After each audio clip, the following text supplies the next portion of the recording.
You're watching the Green Machine live, and we're coming at you live. David Dunn here, joined by Nick Menzies and Martin, and we're live. I don't know why I'm saying live in such a way, but here we are. We're doing a window review. I've literally just got back from Dublin. Martin got back hours ago, paid for a hotel room. I don't know why you paid for a hotel room, but here we are, lads. We're live. We're going to talk about the window. 2 games, 2 losses, disaster. Stephen Kenny, is he in? Is he out? Should he be in? Should he be out? Going to cover all of that. Tell us what you guys think at home. As always, we are Irish football's most interactive podcast. I want to hear from you. Tell me what you think. What you think about Kenny? What you think about the match last night? What you think the FBI should do? Who do you want as next Ireland manager if you don't want Stephen Kenny in? All these questions. Get involved. Have your say. Now, the most important question we're going to start with is, have I washed this shirt since Paris? And the answer is yes. I literally got home Friday, lads, and just collapsed into bed, put a wash on, collapsed into bed, and then passed out from that. You're not going to fucking start talking about you being ill again, are you? Didn't we hear that all last night? Geez, you're making Irish fans sick with your sickness. Stop moaning. Let me tell you, it's not 9 o'clock yet, so mind the language, right? Apologies, Mrs. Prendergast. Wasn't me this time. So, lads, how are we? How are we doing after all of that? I've been reading the old papers.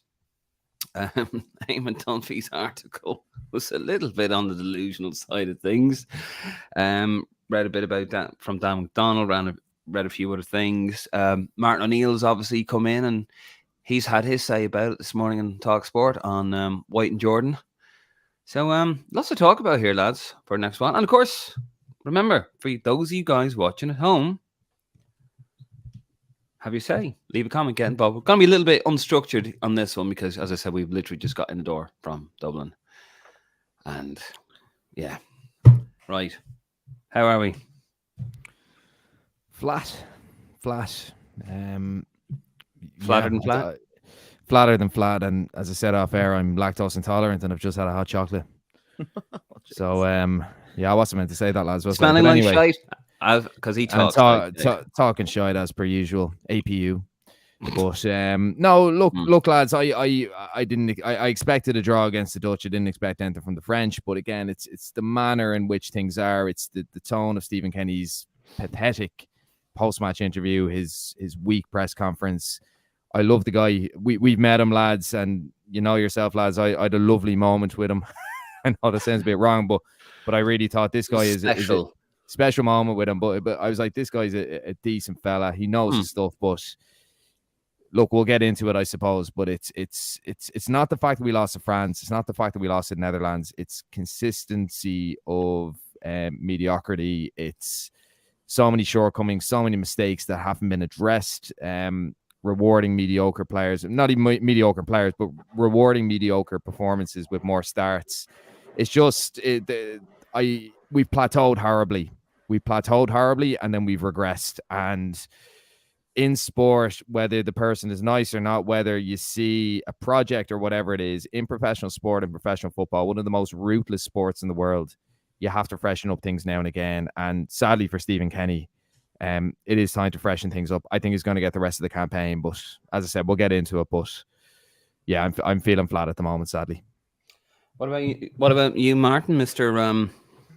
What did you call yourself? Matt Doherty's barber. Yeah, Jesus, needs shooting. You feel flat? Yeah, it does feel very much that it's the end of it, really, for Stephen Kenny. But I can see why the FAI will keep him on for a number of factors as well, which I'm sure we'll go into. But, you know, I think lovely guy. We can't knock him for that. It's what we all wanted to see happen, a change of kind of football philosophy in this country and working towards that. I do feel he's very, very unlucky, but I think you have to make your own luck as well. Wanted it to work out for him. I think the media stuff, I've never really been too bothered by that because I've met him a few times. I could see that I think he does get his message across to the players. I think, for example, he would have sent them out yesterday and said, set the tone. Like, you know, we're going to go out and just press them high. I think ultimately, and that did achieve that. I mean, the atmosphere was brilliant yesterday. I thought, God, the fans are really like behind this team. We're really going to get a result here. I could really sense it. And it was fantastic for the first half, apart from the mistake, obviously, for the giving away the penalty. And that just comes down to sloppiness as well within the team. And that just shows you the level of the players as well. But I think then he's just where it's gone wrong for him, and where I think the time is perhaps the FAI are going to see it that it's gone, is his in-game management's not good enough. He's not making changes quick enough. You see the Dutch under a lot of pressure from us yesterday, and it's regretful looking back. I know we can all say if we had different players available, but I said it before we got on the show. We had Mikey Johnson available; he would have tore them apart with his pace. I just think he's not changing things. The Dutch changed things and they managed the game. When we were coming at the physical, I mean, that rattler of a challenge that James McLean put in, and there was two of their lads on the deck, and they just stifled the game then. They just got up off the feet, slowed everything down, kind of They were clever. They weathered the storm that Ireland threw at them. They were clever. And then the manager changed it at half time, and we never adapted to that. And all you can see I kind of do watch the subs warming up. I watch the bench. I'm quite fascinated by that. And you could just see Keith Andrews. Lad stretching in shorts, Martin, yeah? That's it, exactly. Well, not like it was, wasn't it? Was that which game was that, Nick? Well, myself and it was the Portugal game, wasn't it? You were admiring calves and everything, weren't you? Well, I was admiring Cristiano Ronaldo, and you were admiring Colin Without's hamstring. Right. Yeah, hamstring. Didn't he have a scar in his hamstring? And he was in a very this pod is taking a very well, he was in a very uncompromised position, and Martin couldn't take his eyes off. I think there was a sneaky photo. I couldn't get a camera out of my pocket. Yeah, I bet you couldn't. Wasn't enough room down there, was there? It was a sort of something else he couldn't get out of the pocket. No, look. But no, I mean, but I was watching them. I was watching the bench activity, and you can see, O'Shea quite involved with things, Keith Andrews, and you can see the frustration of Stephen Kenny as well. Even late on in the game, I just think he's not made. That's where I think I've been disappointed in the tenure of Stephen Kenny. He's not learned from his mistakes. We've said that on the podcast before. He's been, he's had to kind of go back to players that we thought we'd never see play for Ireland again, in a sense, like Enda Stevens and Shane Duffy. And he's had to really count on them in key games, this camp especially. And just the quality's not there, sadly. The Jamie McGrath thing last night was a total mystery to me. It is when he gets in the squad. I'd rather see a younger lad come in there and be given an opportunity. I can't see it working out for him with Ireland. And just the quality. I mean, everyone's argument would be we came up against the best team in the world in France, and yes, we did. Yeah, but the Dutch as well. They were there for the taking, though. We could have gone at them, and they were really rattled. This isn't about France, though. No. And let's make that clear. Like, it's not about France. Everyone's making out as though it is. Like, this is about being 2-0 up against Azerbaijan in Dublin. Yeah. And Latvia. And then Latvia after that. And then the poor performance. The Greece one was the one. The Greece one is the one that anyone you speak to last night, we would have still, if we'd have got a result in Greece, we would have been still in probably contention here for third place, which was optimistic to get that position. But it was between us and Greece. If you look back, that's what we all thought we were going to get. And we might nick a result against France, and we might nick a result against Holland, and bring it to that last game against the Dutch, where it might be all to play for second place. That's what we wanted to be in that position. But I think Greece was awful. Greece was awful. Greece was where we could see the measure of ourselves, whether we progress or not. And this whole thing, like the team is limited. Lads, when we were playing under Giovanni Trapattoni, when we had Robbie Keane, Damien Duff, Shay Given, Richard Dunn, people were saying we didn't have the players. The whole, I suppose, goal of an international manager managing a side at our level. Now, keep in mind, lads, we have Premier League players. The likes of Northern Ireland only have a couple. They're really struggling. Some other, countries around our level wouldn't have full squads of top flight players. But the goal of an international manager at our level has to be maximizing your player pool and getting the best out of limited resources. And Stephen Kenny has changed the style of play.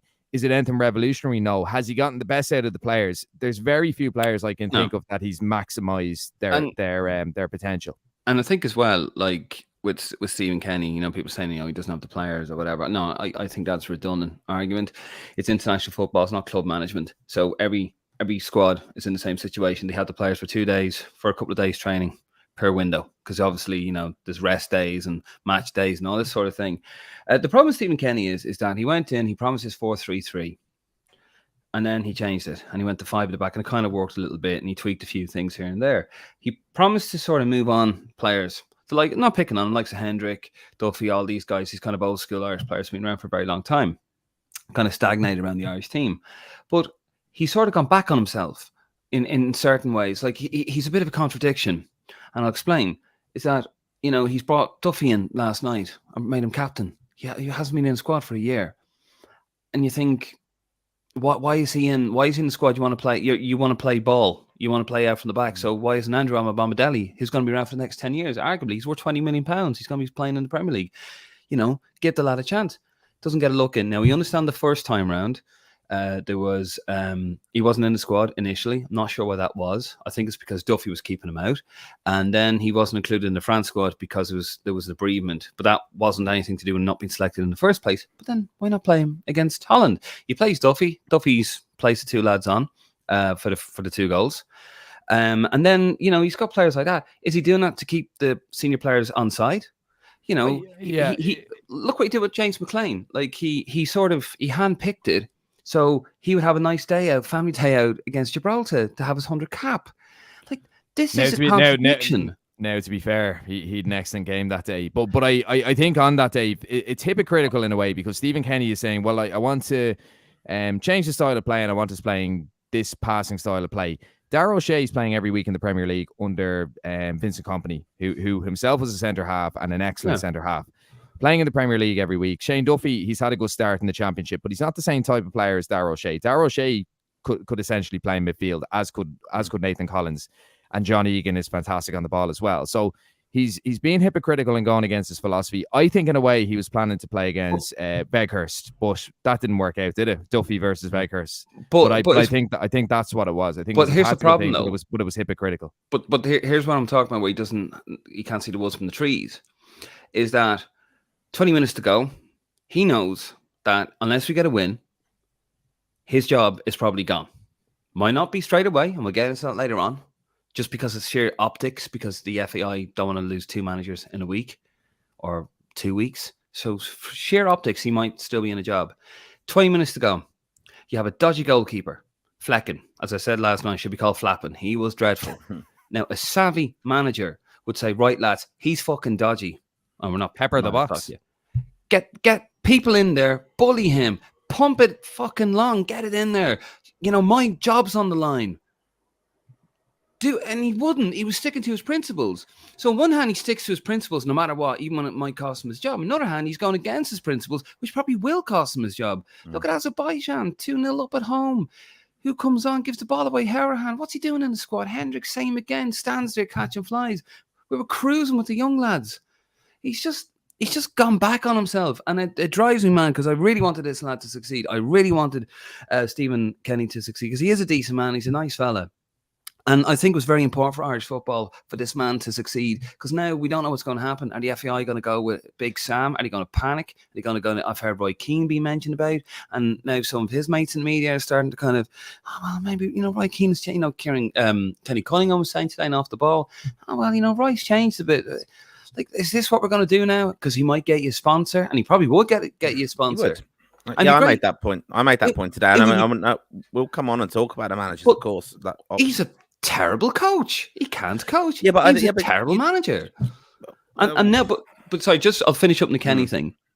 And now, I really wanted this to happen for Stephen Kenny. And now they're all coming after him. 3 years, people coming out. Like, I've got absolute dog's abuse on Lansdowne Road earlier on, because I was giving out about Martin Neal. We'll talk about that later. And then they're like, people like you deserve all of this. Because, people wanted this man out of the job before a fucking ball was kicked in anger. And I thought that was pathetic. I thought that was hysterical. And I thought it was a fucking nonsense at the time. Now, it hasn't worked 3 years later. It hasn't worked. We've given him the fullness of time and said, right, look, it hasn't worked. We need something else here. But I thought the way some people went on because he was a League of Ireland fucking manager. And went, nah, snobbery. He's not a sexy foreign manager. And that drives me mad. And he's foreign to Martin. He's what? He's foreign to Martin. He's foreign to me. Oh, well, yeah. No, sorry. I'm in mid rant. My ears actually haven't properly popped from the. I don't know if he's sexy to Martin now, but he's definitely. But you know what I mean. Like, if this had worked, it would have been so beneficial for Irish football. But it hasn't, and that is down to. By the way, not make excuses for the manager. Not make excuses for the manager at all. He made a lot of mistakes. He's had rotten luck. COVID, obviously, everyone had the same situation. He had stuff going on there.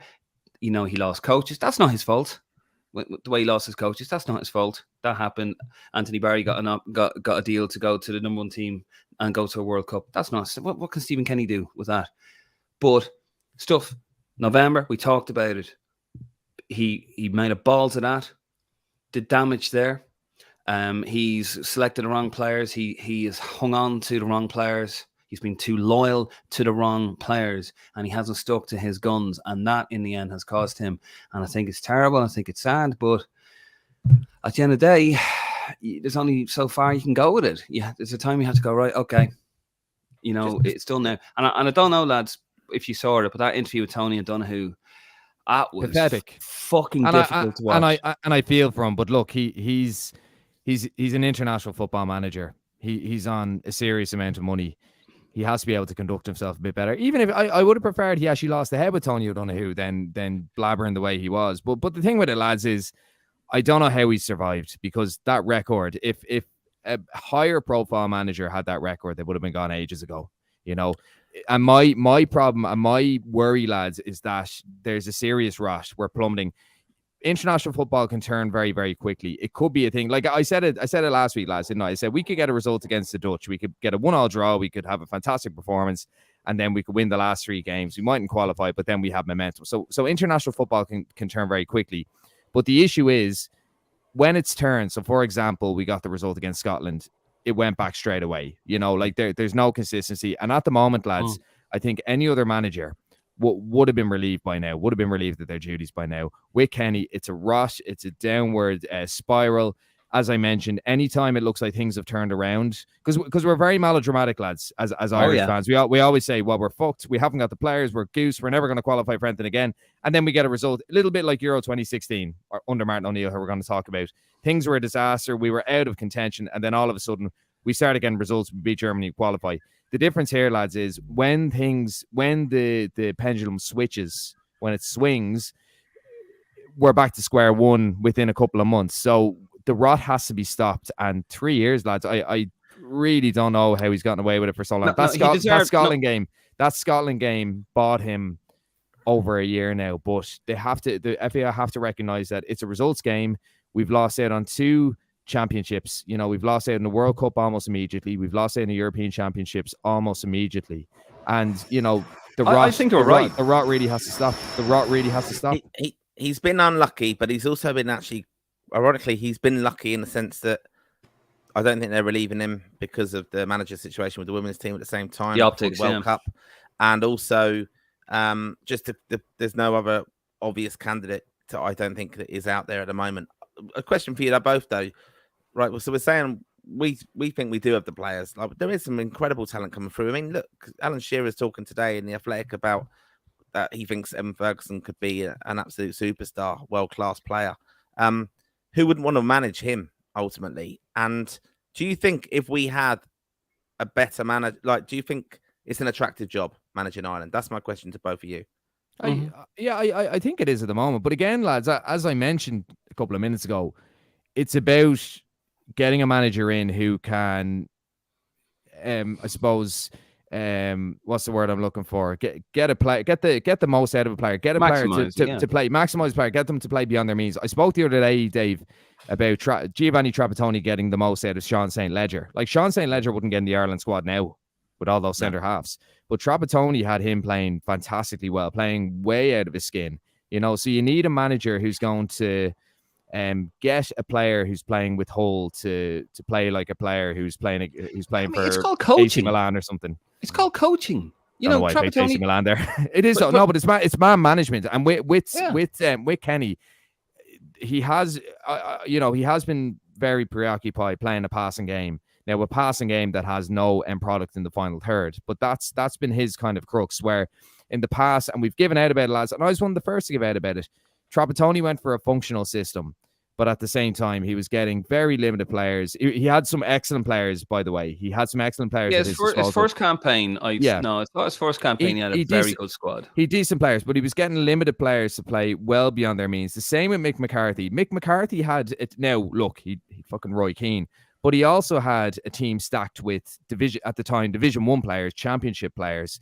Martin O'Neill, look, things went rogue with Martin O'Neill towards the end, but in amongst Martin O'Neill's tenure, he got the best out of players like Richard Keogh, for example. You know, he got the best out of. I know his goal scoring record wasn't great, but his overall, but Dave, no, not McGoldrick, but even Daryl Murphy, he served a function under O'Neill.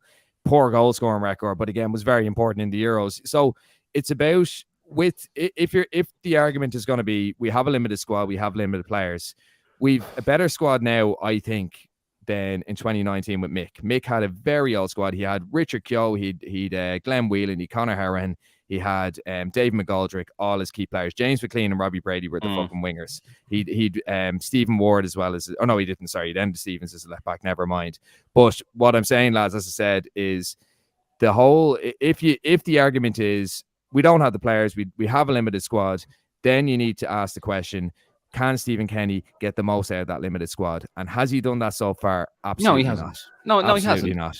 They're playing more attractive football, but it's also attractive football without purpose. But I don't think they are playing more attractive football. It's more attractive than what Martin O'Neill was playing. But even Dave, to be fair, wouldn't take much though, would it? No. But to be fair, under Mick McCarthy, I think we were averaging a shot per game. And to be fair to Kenny, he's up those stats. But the problem is in midfield we don't have very much control. In the final third we don't have much end product. But we are creating more chances, Dave. There's no question about that. We are creating more chances than we did against O'Neill or McCarthy. We didn't do that last night, did we? We didn't do it against Greece, and we didn't do it against France. We didn't do it against France. We haven't done it really this year at all. When you're playing well and you play the style of football and it's working for you, it's great. I.e. 2022, when we actually started to hit rhythm and hit foot, like it looked like the penny finally dropped at the end of the World Cup campaign. All right, bit shit against Azerbaijan away. Ukraine at home was worse.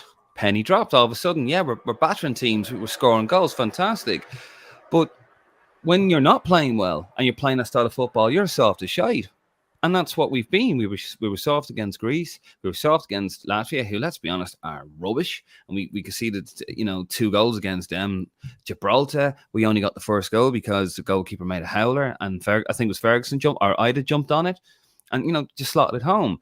So yeah, in the past 2 years he had, in the first 2 years, but last year he hasn't because the arse has fallen out of it. And last night, it's not.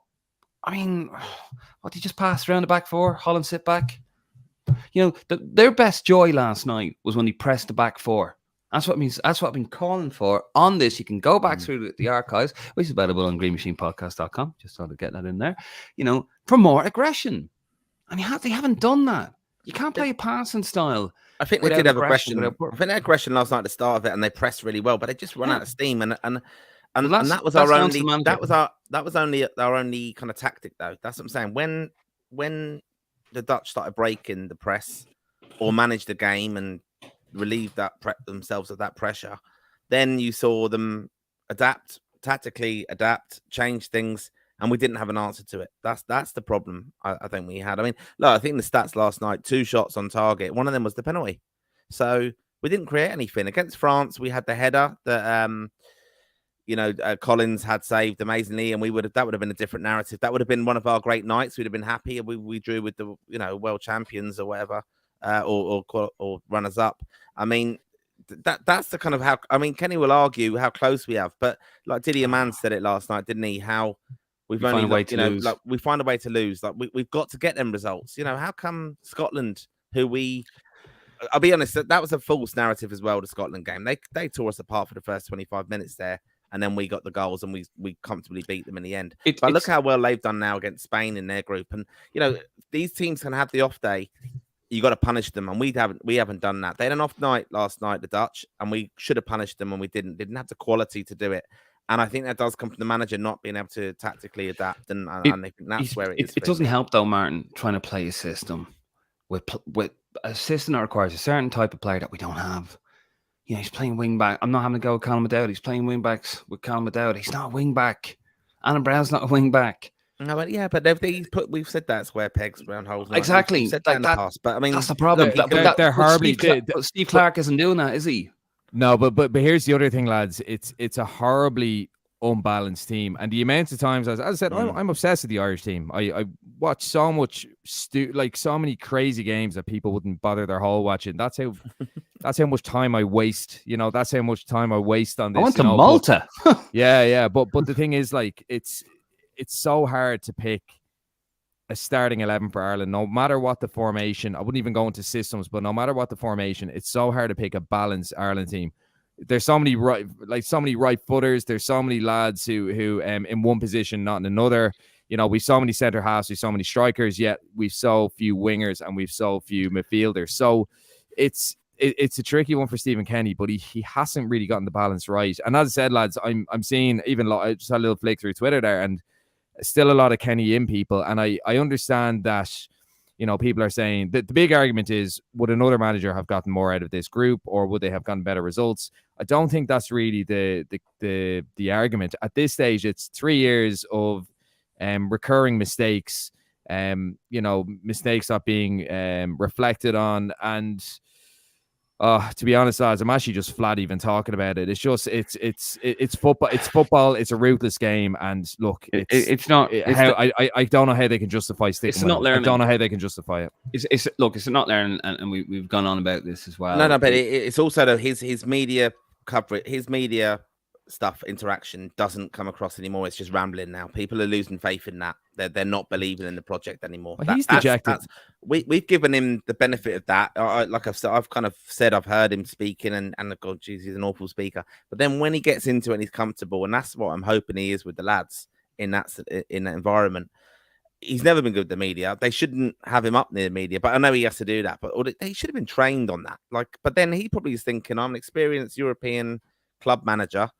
I've been in loads of finals. I mean, look, he actually went and gave his CV to the press recently, didn't he? So he's a man under pressure, but he should be able to shut down the media. He should be able to shut them down. Martin O'Neill, Mick McCarthy were experts at doing it. And that's what you have to do. Mick wasn't a first. I mean, if you give me... Stephen Kenny should be, because he's never got good if you're to give me like two minutes, I could find a picture of Mick McCarthy giving the middle finger to the Lithuanian press. Look, that's the thing, though. He hasn't learned on the job. We all backed him. We all want him to. I thought it was nonsense. People want them out straight away. People keep bringing up Luxembourg at home. Okay, that happens. Big deal. The thing was, but no one ever mentions that we gave him a hiding away from home 3-0 at the end of that campaign, because it started to click. And they're not a bad team either. Exactly, and they had like a 10-year plan. We've gone to the government. Here, government, Leo, we need £1 billion to get our fucking stuff up to snuff. It's what people never mention that as well. They don't go on about, well, actually, we made that right. We gave him an absolute pasting in Luxembourg. And you see, and here's another thing with the Stephen Kenny era that drives me mad, is that how many lines in the sand do you want? How many markers do you need to put down? There's more markers on the golf course. It's like, it's you look at the end of the campaign, the end of the it was the Serbia game, the 1-1. You think, here we go, lads. The crowd is singing his name, and and he felt uplifted. We were terrible. We got that goal. That was the one. That was the line in the sand. Results improved, performances improved. We won a couple of games. Should have beaten Portugal home. He's thinking, here we go. We're on to the Nations League. And for me, I was like, yes, we finished. We started appallingly, but we finished it strongly by playing good football. And that goal against Luxembourg, the Callum Robinson one, quality goal, fantastic. Within a year. But what was the common denominator after that, Dave? What was the massive factor after that? Oh, well, the coach going. Yeah, Anthony Barry going. But what I mean is, with a year, we went from Callum Robinson, and at the end of 1 year, scoring a lovely goal, and then a year later, in 2022, we have him scoring a tap in from a poor back pass from a multiplayer, and that was the only way we won that game. Yeah. It was just this kind of, it's like a graph, peaks and troughs, where you saw with Mick, 96, disaster, 97, 98, and it started to go up, and it was nice. And you could see the progression there. Yeah, and I don't know if I'm taking the discussion to a completely different direction here, but the other thing as well, lads, is this notion of the project, the Stephen Kenny's project this, Stephen Kenny's project that. I discussed this last week with Barry Maguire. Do check that out in our recent episode. So obviously Barry, ex-Dutch and Irish international underage. But since I think I'm going to say 2008, we had Wim Koevermans and we had Ruud Doctor in the FAI. And the FAI brought them in because they admired the Dutch system, and the Dutch system has been very successful for developing players and playing a very attractive style of football. Wim Koevermans and Ruud Doctor predominantly encourage a 4-3-3 with the underage systems. Now, I'm a full believer that players develop with their clubs. It's your St. Kevin's Boys, it's your Belvederes, it's your Josephs, it's all those clubs who develop players, and not necessarily fully the FAI. But the FAI do encourage a philosophy in which national teams play. The problem that we had in those years under Doctor and Koevermans was that the senior setup didn't replicate that. We had Martin O'Neill playing kind of a diamond formation, then he went to 5 at the back in his latter years. Mick McCarthy didn't quite do that. Trapattoni was playing 4-4-2. However, the underage teams had a huge amount of success from 2008 to around 2018. We had a lot of under-17s, under-19s European Championship appearances, and a lot of those players are now playing for the senior team. They went through the international underage system playing 4-3-3. Since Stephen Kenny's come in, and not necessarily since Stephen Kenny's come in, but since Anthony Barry came into the backroom team, and since we switched to 3 at the back, it's happened all the way down. So now Jim Crawford is playing 5 at the back. Now Tim Moen is playing 5 at the back. So you can see that has been replicated. So basically 15 odd years, not even 10, 11 years of this 4-3-3 attractive style of play, success with the underage systems, that's just been completely thrown away. So this Stephen Kenny project, I'm afraid, is doing a little bit more harm than good, because yes, the international team are passing the ball around more at senior level. Yes, we absolutely needed that. Yes, we needed a bit of continuity with the underage teams and the senior team.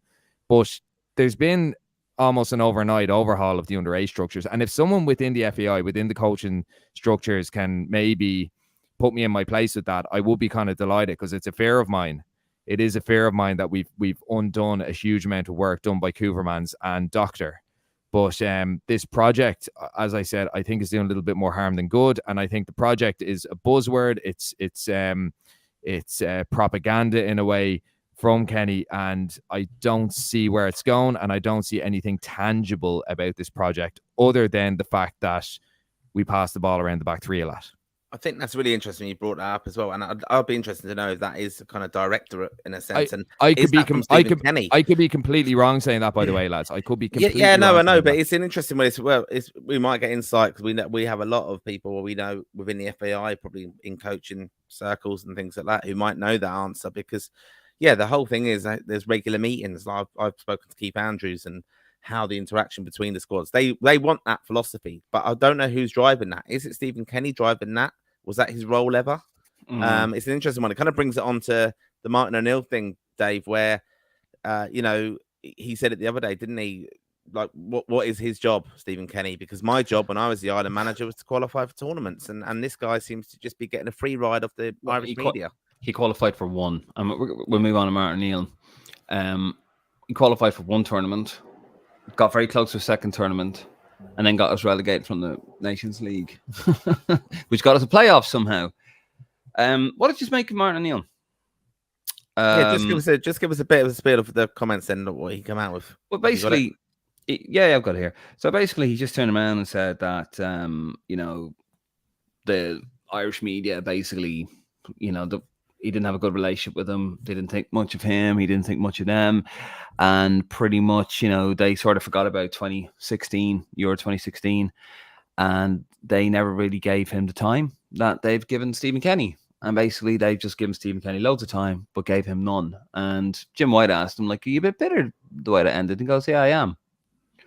Martin O'Neill would have been sacked in this scenario, by the way. I'll just pipe in there. He would have been sacked in this scenario. Yeah, but can I've heard a lot of that, any other manager would have got the same time. Yeah, but hold on, let's not forget, chaps, Stephen Kenny, and Dunphy did mention this in his article today, and this is one of the few, now I like Dunphy, but this is one of the only things I agree with him on.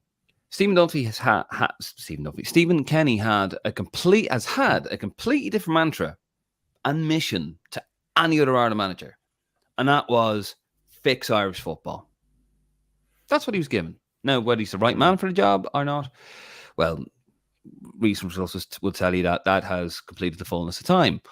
But that's what he said. Mate McCarthy came in 2019, get us to the Euros. Never mind any of this development nonsense. Get us to the Euros. I want the Euros in the stadium in 2020. That was the mantra from John Delaney. Then Stephen Kenny, right, you fix all the problems, and then I'm going to bugger off to UEFA. That was it, right? Fix the problems, Or to prison. Well, one can only wish. No, allegedly. But that was the mantra. So people are saying, why is he giving so much time? Because he had to go in, undo all the damage, bring in loads of players. Now, to Stephen Kenny's credit, he has brought players in. He deserves credit for that, not praise. He deserves credit for that, for bringing in the young lads, because previous managers like O'Neill didn't care about the development of Irish football, and he didn't. He basically akined Declan Rice playing for Ireland as being dragged as a shotgun wedding, as being held prisoner. I know, I didn't want to do that to the lad now. Jesus, no. Same as Obafemi. Same as Obafemi. Like, he almost created an international incident that didn't exist. Now, the degree of the situation, yet again, the father, it was a bit tempestuous. Tempestuous? Well, fuck, whatever the word. Tempestuous. Is that the word? Yeah. Can I come in when you're ready, Dave? I just have... Yeah, but, that was a relationship between Keane and Grealish's father. And Martin O'Neill, as I said, that about, I didn't want to do that to him. Heaven forbid that the manager of the Republic of Ireland tries to get a player to play for the Republic of Ireland. Imagine that. Imagine having to do your fucking job. And then this guy comes on the radio and he's going on about it, and he never talks about 2018, how we won one game, lost one player who's now worth 100 million.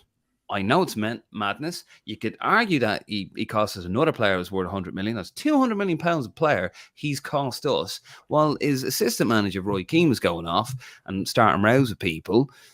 And then we got relegated from the Nations League because we lost 4-1 in Wales.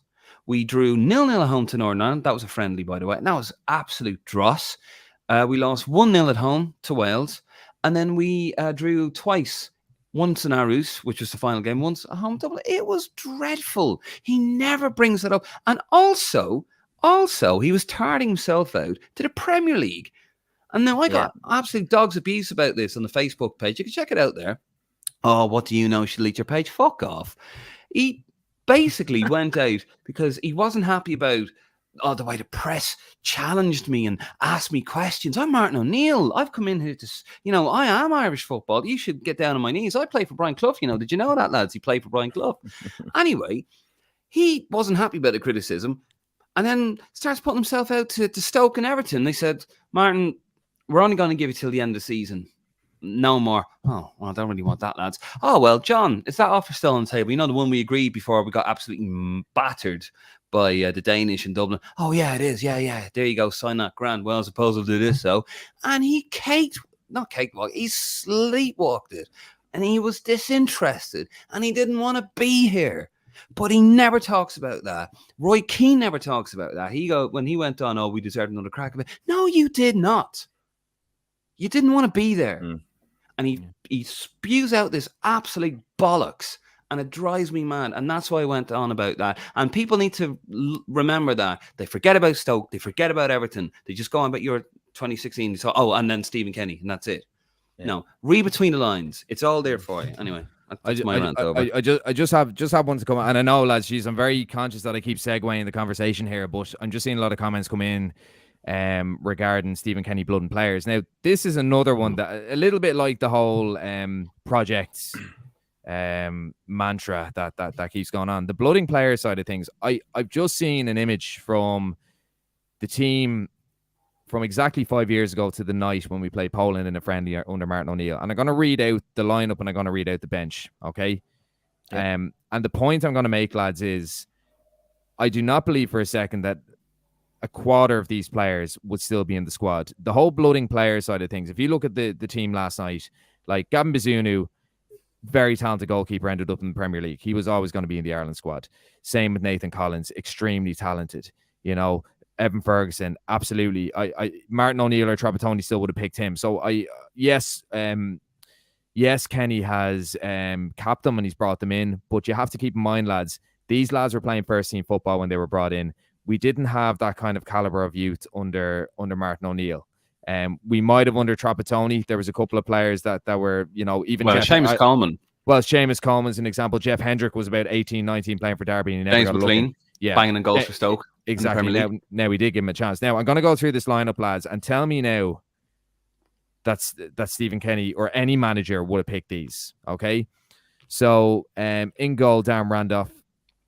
Then you have Cyrus Christie, Enda Stevens, Jeff Hendrick, Aidan O'Brien, Richard Keogh, Kevin Long, John Egan, Colin O'Dowda, Callum Robinson, Sean Williams, Colin Doyle, Shane Duffy, Kieran Clark, Matt Doherty, Alan Judge, Daryl Horgan, Conor Hourahan, David Myler, Ronan Curtis, and Graham Burke. Now, lads, if anyone says that the current Irish team isn't better than that Irish team, top four in any league in the world, then they're fucking crazy. We've a better squad now than we did 5 years ago, and some of those lads are still involved. Some of those players are retired. Some of those players are playing in much lower divisions, or they've gone off the radar altogether. Stephen Kenny, to his credit, did blood the players, but these players would have been blooded by any manager, I believe, even Martin O'Neill, because they were playing first team football, because they were absolutely quality. Nathan Collins, Andrew Mbamdele, who he didn't actually play yesterday, going for whatever, £20 million, whatever the fee is. Evan Ferguson would have been played by any manager. So he has blooded lads, but also, lads, he's reverted to Enda Stevens against France. He's reverted to Shane Duffy in the last two games. He's gone back to Jeff Hendrick again and again and again. So we can talk about him blooding the players. Those players would have been blooded by anyone given their progression at club level. And he has reverted to James McLean, Shane Duffy, Jeff Hendrick, these players. So, there's a bit of hypocrisy in it. And, I think he's taken a little bit too much credit for something that would have been inevitable under any manager. That's why I said credit, not praise. You still do deserve credit to do it, because you still have to do it. And we have seen it. James McLean didn't go to the Euro 2012. He's banging goals in Stoke. He went in the squad, was told you won't be playing. And you had the same with Seamus Coleman. No, you're not going. And he just burst on the scene. And he did burst on the scene with Everton. So just because they're there doesn't mean the manager is going to pick him, although common sense you would hope dictate would. So no, I get what you're saying, but I mean, he still deserves credit, but yeah, he doesn't deserve praise. But he's done the right thing. He refers to that all the time as that's his narrative, isn't it? Well, I brought in look what he did yesterday, like bringing on Festi and Sinclair Armstrong, I felt was allowing him to be able to say, we've just took on a top team in European football, and I brought on another player, played him his second cap. I gave another one his debut tonight. That's what we're, an emerging team. I was very conscious of him using the word emerging coming through in the last two games. And 3 years, put a battle in, of course. And that's the thing as well, saying, they worked so hard, they did that. That's the very minimum we expect from an Ireland team going out. We've gone out against other really world-class teams and put challenges in and battling in. That's what you do going on. That's the minimum, but the next step. But the thing is, lads, for years and years and years, for fucking years, it's been, we battled hard. It was the hard graft. The next thing, and 100% commitment, all this kind of thing was full-blooded. The next thing we have to say is, our patterns of play were excellent. We put our foot in the ball really well. We held on to possession really well. That needs to be the progression. The passion side of things, lads. You can show passion. Frankie de Jong last night, outrageous player. Like, he showed unbelievable commitment, unbelievable passion. He gave absolutely everything. But he wasn't flying into tackles or kicking the shit out of lads. He was holding on to possession. He was using the ball correctly. He was controlling the game. That's what the next step is. Stephen Kenny's talking about overhauling Irish football, changing the game. That needs to be the mantra going forward. It has to be, no, we retain possession well, we use possession well, we progress the ball well. It can't be, we flew into tackles, we did this, that, and the other. When you're flying into tackles, when you're putting immense pressure on teams, and when you're not coming out with the ball, it looks good. It gets the crowd going, but it's not necessarily productive. And there is a place for it. There is a place for it. But the next step for us is playing a modern style of football, and that in itself, lads, is commitment.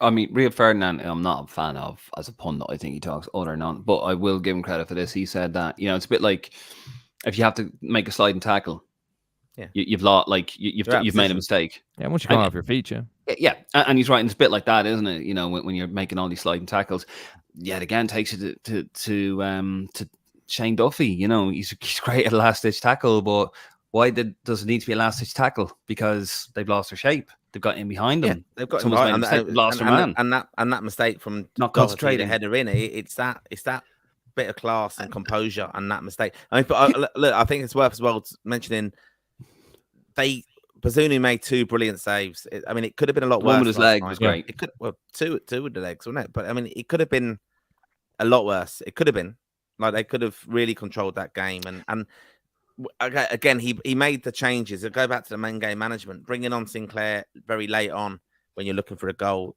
bringing on Jamie McGrath. It wasn't going to get the crowd fired up. I'd rather have seen Aaron Connolly come on with 20 minutes left and think, God, he's going to change it up now, and he's going to try and get that ball in behind and have Aaron Connolly causing Van Dijk problems. But instead, it was just what they're going to do now. And it wasn't, it wasn't an idea, because I know Ronnie Whelan said, we need to bring up Shane. I think he said something, didn't he? That we need to Shane Duffy up top. Front. Yeah. Ridiculous. That's mental. Like, you leave Ronnie alone. No, that's just, you can put, if you're going to put players up there, that's fine. But I mean, like, it's going to get the crowd going. I mean, that is a 1980s comment, isn't it? Yeah, but I'm not being funny though, Martin. What else? You've got to get the ball in there. Yeah, I know that, but that's what I'm saying. He's put Sinclair up there, top, and you've got to start putting the ball in there, haven't you? And we didn't get the ball over, and I could see the frustration with Stephen Kenny of, with the stupidness with the throws. Like, we had Ryan Manning come all the way over to take a throw, and you're thinking he's going to put it in the box here. We couldn't even get that right last night. Surely it's got to be Duffy flicking it on for right. But no urgency either. Yeah. No urgency either. I mean, everything was so slow. And even Chidozie Ogbene, I think, Martin, you put a poll out on one of the socials, and I think he got player of the window. Like, Chidozie Ogbene was ridiculously wasteful. Like he had no end products. He was taking on players, and he was actually allowing, as a winger, like I obviously coach football. I played a lot until I was, kind of into my late teens and stuff. And I was a winger, and I remember my coach is always saying, great guy, actually, Jerry. Wasn't even actually a coach of mine, just a mentor of mine as a young lad. But Jerry would have coached Stella Maris and Kevin's, and would have brought a lot of players through. Would have brought a lot of players over to England as a scout. And I remember him saying to me, because I remember just bumping into him one day, and he said, "You're playing as a winger, aren't you?" I said, "Yeah." He said, "Well," he said, "here's a little bit of advice." He goes, "If you're playing, you're right-footed." I was like, "Yeah." "If you're playing on the right-hand side," he said, "drive at the players and get the delivery in as quickly as possible, because your centre forward will be running with momentum. If you stop and if you start doing step overs," because I used to love a step over. I used to think I was fucking Cristiano Ronaldo, and I'd probably fall over the ball. He said, "When you start doing that," he said, "the defenders get set. And then it's harder for your centre forward to play against the centre backs." And now that's an issue across the board in football. But Ogbene and James McLean, to his credit, will get the ball in nice and early. And we got 2 goals against Gibraltar because of that. Ogbene was taking the ball in. He wasn't running directly. And then he started taking the player on. And while he was taking the player on, the Dutch defence could get set. And by the time he got the delivery in, it was either blocked by Nathan Aki, or the centre halves were able to clear the ball. So it's simple things like that, simple things like that. No urgency last night. And again, I wouldn't necessarily fully blame Chidozie Ogbene. He's a powerful juggernaut of a player. Stephen Kenny should have been saying to Ogbene last night, "No, you literally drive for the corner flag and you try and get the delivery in nice and early for Adam Ida. He's a big guy. If he has a bit of momentum, he might be able to get his head in it." And no, he slowed everything down. The Dutch could get set. And the amount of space last night, lads, the amount of space in midfield, when Jamie McGrath came on, he was playing all. He should have been dropping into those pockets, and instead he was in line with Adam Ida. It was ridiculous the way that we were set up last night. Ridiculous going forward. No, that's fair. We're going to move it on to the comments, lads, because we were sort of going a bit over all venting our spleen. Quick question before I do. I couldn't hear because I was up in the gods. Obviously, now when Stephen Kenny's name is mentioned, when you do the big, and the Republic of Ireland manager Stephen Kenny, and you heard a mixed reaction. At the end, were the team booed or not? Slightly. I was up in the premium level, slightly, like just more pissed off with the kind of like a bit of a jeer that Holland had won, and it was when they announced the score or whatever. But it wasn't an overwhelming one. Team. Okay, no, wasn't that fair. That's good. Right, lads, let's get into the comments and we'll continue the conversation. Oh, I'm sweating. God, it's still bloody warm here in London. Sean McDonald. Who do we get to replace him, and will they really do a better job? Jesus, we'll be here on that all night on that one, lads. I very quickly, lads. One name answers for me. It's Lee Carsley. I think the project is very important. The project is pure. The project is sound. Just need to get perhaps the right man in. Martin. I don't have a name, but what I would say on Lee Carsley is, did you see? You read the Daily Star today, and there was a bit of piece on him saying, like, you know, he wants to go with England to retain that title that he won with them. That's his ambition. You know, to get him away from England, where he's set. I think they've got to get a lot of money, and I think again, I've actually said, and this is not what I want to see, but I've said I would not be surprised, and I'll be laughed down for this. I wouldn't be surprised if Roy Keane was given the job, and I'll tell you why. Because the FAI need to get interest up again. They don't even know who we're going to be playing. They need a sponsor. You're going to get is, I think why this could happen is you could go very short term with this, give Roy Keane the job, bums on seats, sell tickets, high profile. That's our international manager. The thing is, we'll bring coaches in with him, sell the tickets on the back of it. Get a that's the thing. If you get a coach, I would not have Roy Keane. Absolutely no way would I have Roy Keane. But if you had Roy Keane and if you had a couple of really good, like Craig, I mentioned this in our WhatsApp group, Craig Shakespeare, who was the coach for Leicester when they won the league. You know, he was under Sam Allardyce for that one game or whatever. He's meant to be an unbelievable coach, and you know the international coaching tickets are usually part-time, aren't they? So if you had someone like that, Stephen Reid, who was involved with Scotland, McLaren as well. Steve McLaren, for example, at Man United, coming in as that's what that Ten Hag's got.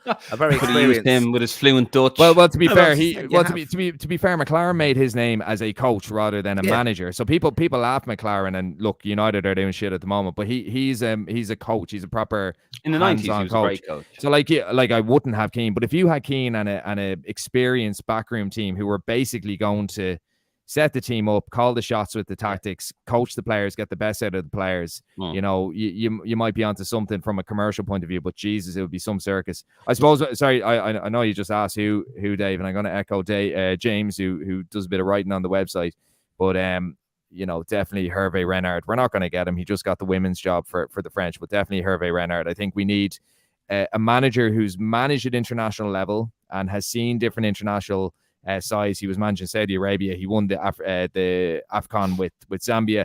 You need an experienced international manager who's going to get the best out of limited players and who is going to maximize our talented players coming through, such as Evan Ferguson, Nathan Collins, and so on. Let me come in quickly on that. They will not do that. Quickly. And the reason why they won't do that is they need a big name. They're not going to have a foreigner that no one knows.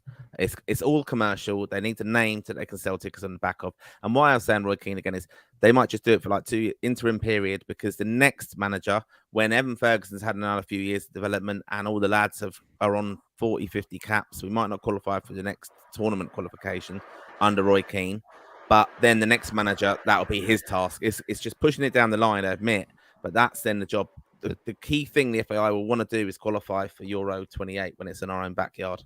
The thoughts of that are terrifying. Fucking terrifying. Yeah. I know. Terrifying. Just on that, I do agree. I don't want Roy Keane anywhere near the job. I think they will go down that line because the FAI, I think, will panic. They'll say, well, we tried the League of Ireland thing. That didn't work. We need to get people on side. And they'll go with a big name. Like Stan was a big name after the Brian Kerr experiment failed. So I can see them doing it. Right, lads. Lots of comments. Yeah. We've been on early now. I want to be done before midnight. So let's go as quick as we can. John Foy, I saw Eamon's article. Never mind, O'Neill. Good man, John. Martin Fitzpatrick. He's no sympathy for illness. Martin, baby, come on. Reece Madison. All right, lads. Do you think Kenny should be gone in the next coming days or the end of the campaign? Next coming days. Give the new manager a couple of competitive games to find his feet and blood a few new players. It's an extra couple of games. It's a free shot. Give them as many games to prep for the next campaign. Yeah, I think give him October, give him the Greece game. It's his last chance, and that's just been really, really fair because I just think he can argue we had the 2 top teams in the group. We were very close against them. We are getting better. He had a lot of injuries to contend with. I think he'll go. If we put in a performance against Greece and he gets the 6 points in that part of it, it's finishing on a high. Okay. For me. John Foy, second half, he should have changed the formation to match the Dutch. Big mistake. We've said a lot about his in-game management. Interesting nonsense. How are you doing over on YouTube? Evening, lads. Definitely time for change. The Kenny era has run out of steam, unfortunately. Daryl O'Connor, how you doing, Daryl? Inconsistency with Kenny. Last year's winner, for example, shot against Armenia and Ukraine, then pulls us back with Scotland. Just a matter of who his replacement will be. Will Carsley wanted, etc. Excuse me, Adam T. On YouTube, Kenny's bitten off more than he can chew. Surely he knows it, despite what he and Nathan Collins say to the media. Yeah, he was big time supporting his manager there. A lot of players actually came out to support the manager, to be fair. Graham Farrell, how you doing, Graham? Only half a comment here. How is Doherty still getting a game? The chap is clueless. Same with Hendrick, still getting into squads. As I said before, and like Duffy was getting at, what he's trying is commendable. He's had bad luck with injuries. I'm not sure. Looking back on it, was poor performance. We did well. Problem is we can't seem to stay in the game longer than 45 minutes. He was reactive rather than being proactive. Koeman made a change at halftime. He didn't. And I knew what was coming, and bang, Weghorst. John Foy, how you doing, John? Oh, there, keep it clean, guys. Oh Never. Double entendres earlier on. Alan Fred Griffin, don't have the players. End off. Can't get why O'Shea didn't play both games. Trying to appease the senior players. Telling you now, lads, trying to appease the senior players. John Foy, Kenny has a style of play, but he hasn't the players to implement it. Very true. Playing wingbacks. Yeah, but at the same time, yeah, exactly. He playing wingbacks and then trying to implement a system and playing two in midfield. So it's all over the place. The we don't have the players argument is it's understandable, but it's also not a full factor. Like they haven't given him a chance. Yeah, but you maximize. I've said it several times already, but like you maximize limited players if you're a decent manager. New in York on YouTube, who's replaced Kenny? If you're talking about who's the best available manager, Slaven Bilic or Hansi Flick. But if it's a case of who the FA can afford, well, it would be Damien Duff or Neil Lennon. Definitely Bilic, but sadly not available anymore. He went to Saudi. Lennon did he? No, Bilic. No. Oh, okay. I don't think Lennon would survive in Saudi somehow. in an alcohol-free country. I don't think his lifestyle would work there. Yeah. Very quickly, and I mean very quickly, Damien Duff. A bit too soon for him, do you imagine? I mean, he's got a passion. He'll be in contention for it. And Robbie will be in contention for it as well. Let's not mention him. He will be. Damien Duff, though. I'd take Duff over Robbie. I don't know if he'd want to work for the FAI, but again, if you've Duff with a strong backroom team, I don't see why not. Fair. Martin Fitzpatrick, Keith Tracy was saying Damien Duff is his shout as next manager. Yep, saw that and off the ball. Can't afford anyone who's been managing Premier League recently. Very true. Sebastian Olsen, can't you? You can though. So just on this, sorry, Graham Potter was talked about a little bit today. Now he got a massive payout from Chelsea, and so money's not an object for him. He could easily come in there and go, give me a campaign, get my profile up of doing really well with this lot and sorting out their house, and I'll come in there and do it and have a go at international, because he was linked with being the next England manager if Southgate had gone. So that could happen. That's not too far away. That, because I think if Brendan Rodgers was available now, he would definitely be in there. He might leave Celtic again though, would he? Who's that? So Rodgers, he wouldn't walk out in Celtic again, would he? Oh, Jesus, he might be thrown out. I might upset a few people. No, I do see what you're saying there, because look, Jack and Mick both took massive pay cuts to take the Ireland job in the 80s and 90s. So it can happen. Now, this is a whole different ball game, but I get what you're saying there. Graham Potter, who else did he turn down? He turned someone else down. He turned down Leicester, didn't he? As well in the Championship. A couple of clubs approached him. He's a very good coach, Graham Potter. Yeah, and somebody like that.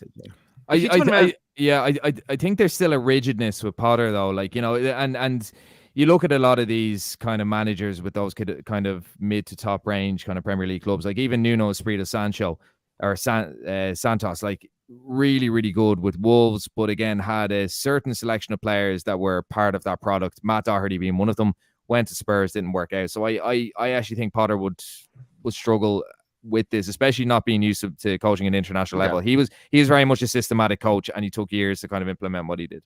Fair.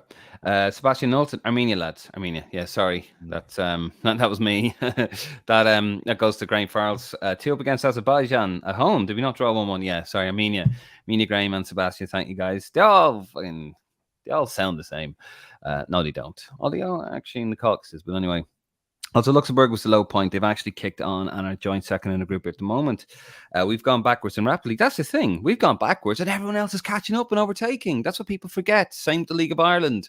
Oh, it's gone on so well. Yeah, but the other teams have gone bloody even further ahead. Context is key, isn't it? Like, context is key. Of course it is. Of course it is. Darrell O'Connor, like some suggesting Allardyce and likes is really backwards. We want to keep him over that. We'd want to keep him over that, but I've come around to the fact that we need to change, need to do this right. And Darrell, I know you're a big Kenny fan. Chris, Dave, I've seen you walking to the ground last night. I was eating curry chip and shouted across to you, most attractive podcast, my arse. I think you were on the phone and pretending to be. He actually told me, Chris, that he saw you and he ignored you, and he just says, you know, like, yeah, he's gone a bit high profile now. Well, Chris, you don't subscribe. You see, you don't pay the monthly subscription. Like Dave, you should be on Instagram and saying, oh, thank you to all the fans who approached me and said hello. Yeah, all right. And ignored. And we don't have tickets though, do we? Don't ask you for tickets. Don't have tickets. We don't do tickets. We actually did source some now tickets, but we did. Yeah, Chris, my apologies. I do apologize for that. I was very unwell yesterday. I'm still unwell today. And who was I on the phone with yesterday? It was coming from the ground. I was trying to phone my mate, my Garda mate, trying to hide the bodies. Parole officers, huh? Yeah. Why do you think I'm back to Ireland so many times?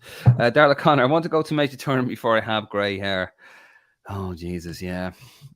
Jason McCutcheon, I've been a big supporter of Stephen Kenny. However, the bigger picture here is investment in the infrastructure around the country, grassroots. Irish soccer is in a disgraceful state. €1 billion. €1 billion. And Leo Varadkar had the absolute gall to say that this is a great opportunity. The Euro 2038, whatever campaign it is, the 28, isn't it? The Euros.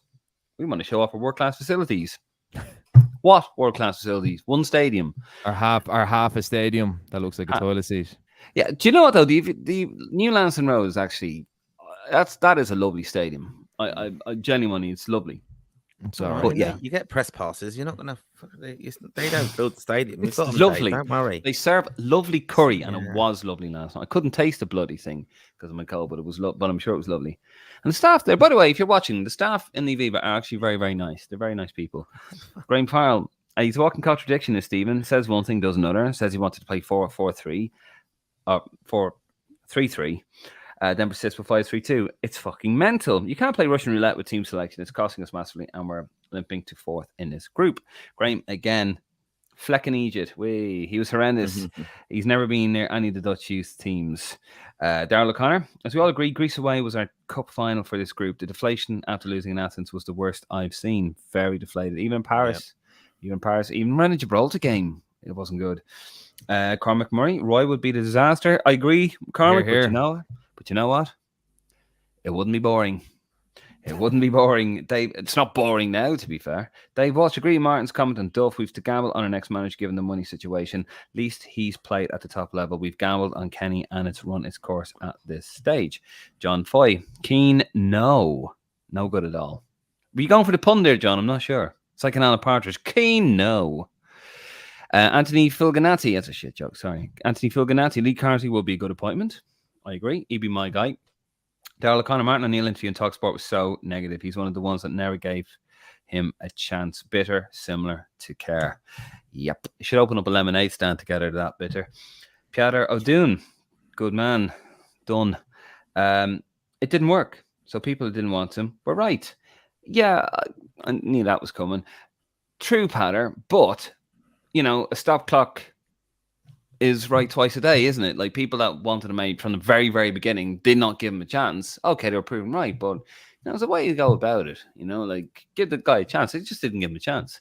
And even when it was looking positive, they didn't want to acknowledge. You got to be fair and balanced. Now, phone's the time. We've seen it, and we need a change. Anyway. Dave Walsh, Carsley for me is next manager. Wouldn't be upset with Duff. Yeah, I'm the same. Can't think of anyone else who'd take it or who we could afford. Archduke 8199. Don't want Keane as manager, but can see the FAI going with him. They are fucked money wise. I need to sell seats. The Barcelos will love that appointment. Martin would anyway. Just on that one. That's a key factor on this. The ticket sales. The lads around me. All right, I was in the premium level last night. I was, on a season ticket. A lad from West London, I swapped with him and whatever it was. But a lads around there, a lot of even at the game the other night, and generally you go to Lansdowne as well. They don't have a clue what's going on the pitch, and that sounds really derogatory of the Irish support. But a lot of them, even when we played against France, it was all to see Evan Ferguson. It's coming along. You don't know much about the team, and now we're obsessed about it, as Nick said earlier. But they don't have a clue. The comments coming out during the game, and the excitement was brilliant, and I went along with it. But as soon as their penalty went in, it was all just shit. The narrative with them just all changed really, really negative. And we're shite. Look, he's fucking useless now. And he plays there and all this. He's so crap. And it was just given out about them. And there's no real support there. But I think the fact is the FAI they have to sell tickets, and they're going to really struggle. They're already thinking they're going to be down about 8,000 on the renewals. So they need a big name coming in. They need money. They need money. Like, they're in debt. They're seriously in debt. The other manager perhaps is Chris Hughton, and that's been mentioned. And I know we're talking about the style of football and stuff, but I think, again, Chris Hughton will not command a lot of money to come and take the job. Well, we'll get to that in a second, because just know Chris Hughton. Nothing against, man. Absolute gentleman, trailblazer, fantastic player, lovely man, but no. Mark Hatchett, clueless, lack of experience in management other than League of Ireland. By Stephen Kenny, quite simply, way out of his depth. Should never got the job in the first place. Patter again. Seriously, Kenny, way out of his depth. FAI Fat Cat are to blame for leaving there so long. John Foy, bring us some of the under-21s. Well, we thought he was going to do that in November. He did, Jay. Brought in Sinclair, Sinclair Armstrong, you should have done it in November, shouldn't he? Cormac Murray, Kenny Furness has blooded a lot of you, especially at the start of his time. It's a case of good coach, but not a good manager, a man manager. I don't know about man management. I think they want to play for him. He's kept him on board. They respect him. But I just don't think he's consistent enough. If he had stuck to his guns, Cormac, that's my thing. If he had stuck to his guns and just kept with the plan and what he set out to do, and then do you remember there's pressure? There was like the 1-1, wasn't there, at home to Qatar? Sorry, away to Qatar. I think it was in Hungary, wasn't it? Yeah. And, Noel Quinn was there with Keith Andrews. It looked a lot better with the older heads. So he did try with the young lads. And then he went with... That was the 1-0 at home to Luxembourg. He should have stuck with them. And then, 6 months, whatever down the line, they'd be better. They'd learn from it. They'd be stronger. But he didn't. And he went back to the older players. Anyway, Jennifer Nee, Rafa Benitez. No. Great in his day in the 2000s, but I think he's gone, Jennifer, to be honest with you. He's not available anyway. Not available. He would command a king's ransom. And look what he did to Everton. Fantastic. Cornelius Barnett. Have the FAI the mind to bring in a decent manager? I think one could be found. I think a deal could be brought in. Definitely. I think it's going to be... I can't help but feel it's going to be a very out there appointment. Like, I think Brian Barry Murphy, he's with the Man City development team. I think he's very much in the running. I think someone along those lines, someone who's maybe a young up-and-coming coach who's very highly regarded within the English system where most of our players are. So I can see someone like Duff. I can see someone like Brian Barry Murphy. Look at some of the assistant appointments, like very, very out there. Anthony Barry was extremely out there, but a very, very good appointment. John Eustace as well. I think he's up for the championship manager of the month. I think there's talk that he's been looked at by other clubs. Birmingham are going well, aren't they? So even Duff himself was an excellent appointment as an assistant. So it could be a very out there appointment by a very highly recommended manager. It has to be a cute appointment. Let's not look to throw money at it. Let's not go down the Trapattoni or the Martin O'Neill route. Okay, this has to be. We have to invest in younger players. The plan is a good plan. It's been implemented. The execution has been poor. That's it. It's a good plan. So hopefully the FAI have the discipline. And look, if they don't have anyone lined up, take your time. Then take your time and have somebody lined up. Line someone up. Take your time on it. Don't throw money at it. Don't throw money down the drain. Don't go for a rock star manager and rock star wages and he fucks off after every, and has no connection to the job, doesn't want to do it. Watches DVDs instead of goes to games. That's what Trapattoni did. And then after Euro 2012, he was then made to go to games, which is ridiculous. Nothing like that. There was one out there. There's somebody out there that can get this team playing. I'm telling you now. Cormac Murray, is it attractive football or possession for sake of it at times? Apart from a few games, it is ultimately cross the set pieces we have relied on. I agree there, Cormac. I think it's not that attractive. You know, like I say, it's not that attractive. I mean, giving the ball away cheaply a lot is not attractive. Knocking the ball around. Now, look, there are times we put lovely patterns of play together, but in the final third, it really is lacking. Even look at Adam Ida, those 2 chances he had when he was basically 1-on-1 with the keeper and he got his back turned to goal. You should have midfielders bombing on there. You should have players knowing exactly where they need to be. Like the furthest man forward always seems to be the furthest man with the ball in possession. And as I said, when you have Chidozie Ogbene as your main creative outlet, and he keeps allowing teams to get set, that's not a good kind of tactic to have. And then Jason Knight is a very, very tidy player, but when he's nothing in front of him and when he's no runners, you know, in behind, then you know he's dealing with something that's very, very limited. So you know, as I said, you can pass the ball around, but I mean, 10 years ago that was a decent tactic, knocking the ball around the back and trying to open up the space. So it looks better because we're not used to it. Yeah, but it's lagging years and years and years behind. No, I saw that a lot last night, and you know, when we broke forward, even against France, we broke forward. There was no one. It was no one, and then it's gone. And then, oh. But better run up there, and then it's gone. Football's about fractions. It's about millimeters, centimeters. It's about split seconds, and we just don't have that. Cracking on, Jimmy Shell. It's a pity for the style of football that we haven't a young Wezzo in our midfield. Well, there you go. Martin O'Neill wouldn't play him, would he? Nor would Trapp. Darrell O'Connor. Wonder does Lee Carsley play at wing backs? They won 3-0 today. 21s against Luxembourg today. You know what? I'm pretty sure Lee Carsley would look at it and be diligent enough to go, right, what players do I have? What do I have here? And he would build a system that would suit the players he has. And that's what the manager... It's system above formation. Like Slaven Bilic said years ago, didn't he? He said the formation may look like the bones of it, but I mean, you can go from 5 at the back to 4 at the back, depending on your system, very, very fluidly. It all depends on who you select and what system you implement. So the formation is very much just the skeleton. Yeah. Absolutely. Evan Ganley, our set pieces crossing was horrific last night. Well, I thought McLean's were excellent, but once he went, it went to shit. It absolutely went to shit. John Foy, yes, it was more attractive football, but with no end result. But the mistakes keep happening. That's costing us matches. They got to be aggressive, win every ball, and get on with the play. Press. We need the pressure consistently. Put them under pressure. There you go. Jared O'Connor, who do you think will be the top 3 candidates for the job? Well, I think it's going to be... correct me if I'm wrong, lads. It's going to be Keane. It's going to be Duff. It's probably going to be Carsley, isn't it? I think Duff, Carsley, and Brian Barry Murphy. But I honestly think it's going to be someone that we just didn't see coming. It'll either be somebody we didn't see coming or Roy Keane, because they're gonna panic. No, they're gonna panic. They're gonna panic, and I think they're gonna panic, and they're gonna think money. And we need to get bums on seats. That's what they're gonna go for, the box office. I just don't. I don't see it happening. I just don't see it happening. I hope it doesn't. Hope it doesn't. Yeah. Tell you now. I just don't. I don't think it will. I don't think it will. I just can't see it. Yeah. I can't see it happening. Commercial or not, I just can't see. Wait did you see Martin when we're doing the Roy Keane appointment episode? No, I can't see it happening, lads. Can't see it happening.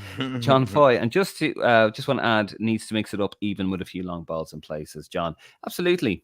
Nothing wrong with a bit of that when you're 1-0 down, 15, 20 minutes to go. You 1 goal down. Go for it. Darrell O'Connor, worst thing about this is the I Told You So brigade who won't even go to the games, who sit in their bar stool from a public calling for Big Sam in, or slag off the fans for chanting Argentina. We weren't even at the match, just say. Excuse me. Ken Gorry, would another manager have got more out of them isn't a question. It's how long do we let this shambles continue before we change things?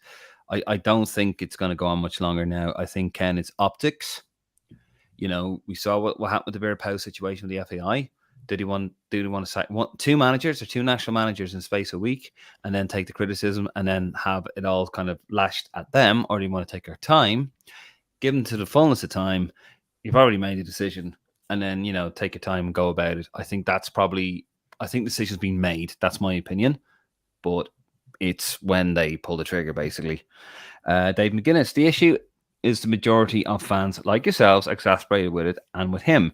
He's causing people to withdraw faith, as his dinner makes him look very weak, to be honest. Not a nice thing to say, but true. I'll be honest, lads, and I'm sorry, but and I said it the other day, Dave, but like for the first time in my I'm going to say 25 years supporting Ireland, it's the first time I've just felt completely flat and emotionless about it. Because I would struggle to get through an international game because I'd be shitting myself so much. Not because I'm lactose intolerant, but because it means so much. And now, even last night, lads, when the Weghorst goal went in, usually that would have been a cut to the heart. But now I did not that I didn't give a shit. I didn't feel anything. And that's hard. That is hard. There you go. Turncoat. Bet you it was Portugal be crying. 9-0 against Luxembourg tonight, lads. Jesus, and we lost 1-0. Graham Farrell. His interviews are more awkward than Martin O'Neill and Tony Donahue. Apparently, he's being media trained. Wonder who the hell is training him.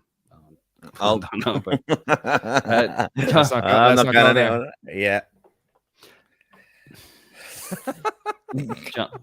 John Foy. So was Jack.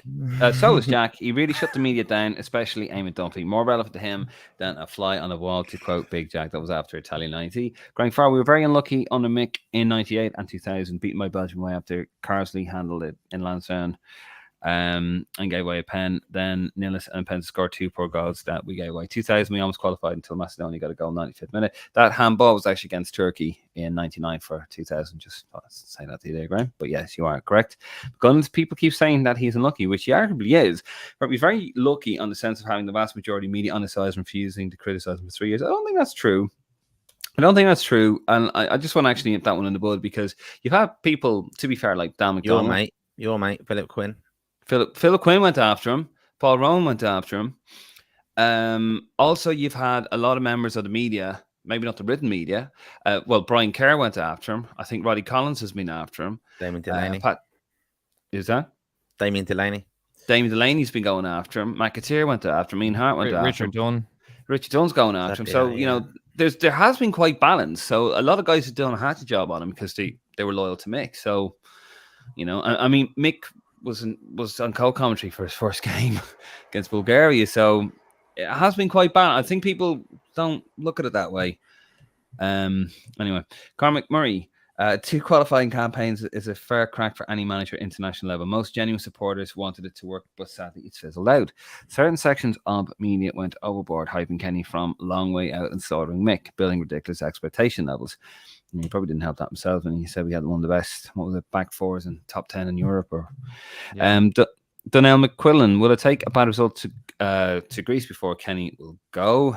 I don't know. I mean, I think it's already emotion, to be honest with you.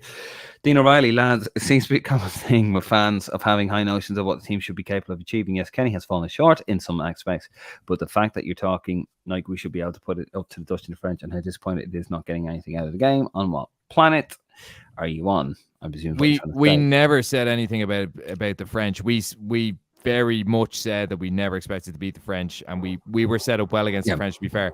That Dutch team last night, lads, were very poor, and there was a result there. And a good manager would exploit the space that there was. We were at the game, we were watching it. They would have exploited the space that was there. They would have gotten the substitutions right. They would have gotten the substitutions timed right as well. So no, we never said anything about the French. We knew we weren't going to beat the French, but at the same time, lads, we're not so bad that we're getting thumped by teams. We're not losing 6-7-0 to the Dutch and the French. We're not far off, but the reason the reason that we aren't getting the results is because of, you know, simple little things. But no, we never said anything about beating the French. We never. No, but I think you can't just say like, oh, well, in what world? Because like you look at other teams in groups, and these teams do have an off night. That's what we've got to capitalise on. Albania Scotland have had their big victories over France over the years. We beat Germany, you know, and I know Martin O'Neill spoke about that today, where we beat Germany. I mean, you look at that was massively lucky. You know, it was a long ball. I think Albania beat Poland last night. Just another example. There's so many shocks happening around international football at the moment. Look at Macedonia drawing with Italy last week, and they beat Italy in the World Cup playoffs. So there's more shocks happening in international football now than there ever has been. So of course, we've every right to be ambitious as fans. Yeah, realistic, but also ambitious. Yeah, I mean that's the whole idea, isn't it? Like that's the beauty of football. Arguably, anything could be anybody. Otherwise. What's the point of going? Graham Farrell, it is a system in which a lot of our youth games have qualified for a lot of terms lately at youth level. Problem is, though, Delaney has let us go far behind. We're sprinting to catch up. And those before him as well, to be fair. Dave McGuinness, we need a manager who can get the best out of the players consistently. We currently got players like Cunningham, Breen, Carsley playing at the peak. Trevor Tony got the best out of Irish players like St. Ledger, Whelan, Lawrence, and Delaney, and kept Keane scoring regularly. Stoneham got Liam Miller going when he did under Kerr. Martin O'Neill had a very, very ordinary squad, got the best out of certain players like Andy Keogh, Kevin Hunt, Steve Gwynn, and got those 2 tournaments. Spot on, David, yeah. David continues, Martin O'Neill mixed recent squads were limited, also not full of world-class players. You don't need a team of Premiership, Championship League players to beat Armenia, Greece, or Azerbaijan, Malta, Norway, Latvia, etc. Please. Well, Norway now is a stretch. Well, they didn't have Haaland, to be fair, because it was an unsanctioned friendly. So Man City said, you're not going to that game because we get zero compensation. You get injured, pal. We don't have the players argument I keep seeing online. Look at our under-21s with plenty of players. I was at Turkey match. Excellent. And we've never said that, David. We've never, ever said that on this. We do have the players to do better. We do have the players to do better. And we've said that from day one. I just want to talk about one of our players for a minute, right? I just want to about Jason Knight. I think he's been one of our best players under Stephen Kenny. I can remember 3 matches where he's now been man of the match, as he was last night. He was, I think, in Luxembourg, I think away. Because or he had such a good game, Stephen Kenny was pushing him forward to kind of get the plaudits to the fans, and I think he got it, didn't he, as right wing back? Was it against Gibraltar? Yeah, Gibraltar. Yeah. But he's just a mystery. Like Kenny doesn't know what to do with him. I think he actually got dropped for 1 game under Kenny, because Kenny didn't. But he's obviously a very, very important player for us. But we decided not to play him in one of these games. I'll look back at it and see which one it was. But he's a player who. He plays small ball instead. He does play ahead of. He plays for Ireland a level above. He plays very well for his club, doesn't he, Nick? We know that. Yeah, but we think he should be at a better side. Yeah, but he is very, very good for us. Part of the issue with that is even when he was at Derby, he didn't really nail down a position. He's playing as a number 10 now for Bristol. That's where he should be playing for us. I was having a conversation with my mate Kenny, not Stephen Kenny, my mate Kenny McCoy. Hope if you're watching me, hope you're well. It's great to see you lads yesterday. Saw him last night, yeah. In the pub. Yeah, he said you fucking blanked them. He was on the phone, he was to John Delaney, and he just like kind of waved him off. Yeah, they told me that. I was like, oh, fucking you, Martin fella. Dave was very offended, by the way. I'm not talking about myself in third person, by the way. It's my mate, Dave. Hope you're all watching that. Sorry, lads. No, he's not sorry. He's a wanker. Fucking listening to 100 voice notes a day from Dave. That fucking wasn't. Don't you blame me, pal. Not this or one. Anyway. I was probably thinking, they're going to ask me, is Dave feeling better? And they're going to get him some cough medicine or something. I only should have, actually. I was on the Lemsip tablets. They did fucking nothing. Look, they said, we've always known Dave's a sick man. I don't know what they meant. I am very sick. Cool. I think the young lads say cool. But anyway, going about Jason Knight, and Kenny McCoy made a great point. He says he is going to have the same curse. We were talking about it last night. He's going to be like John O'Shea.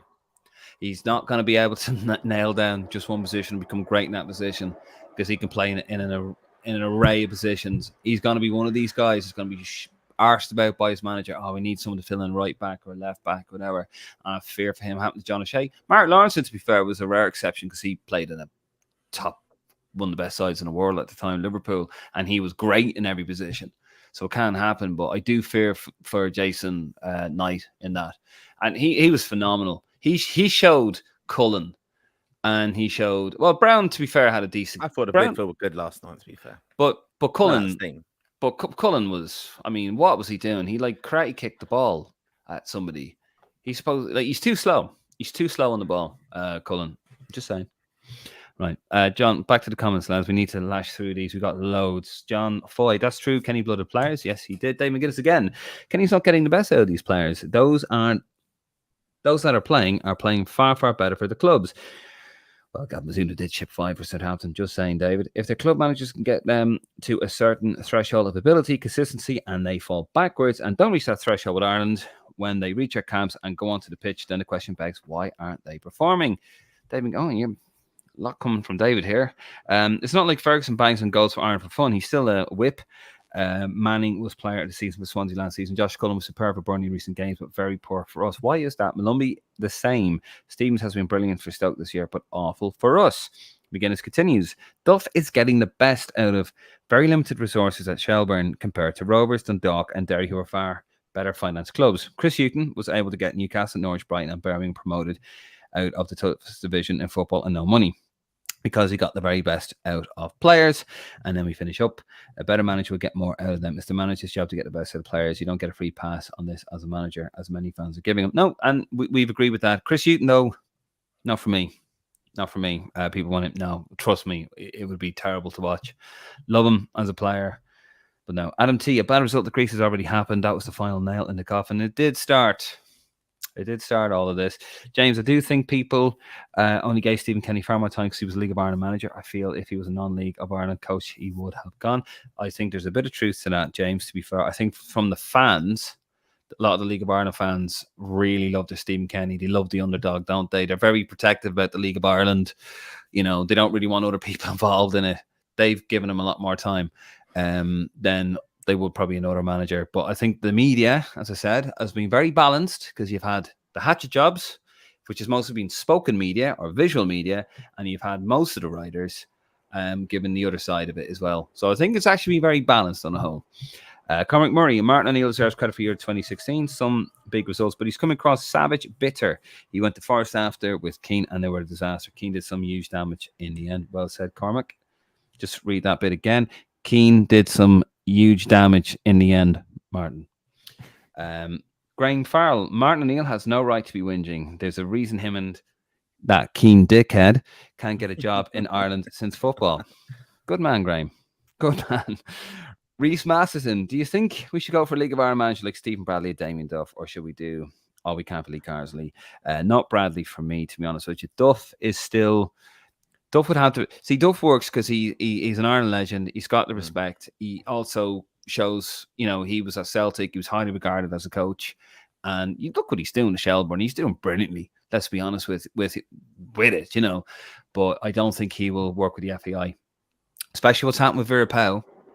Yet again, not saying they're right, not saying, but we need to hear more about that before we talk about that, because that will all come out, I'm sure.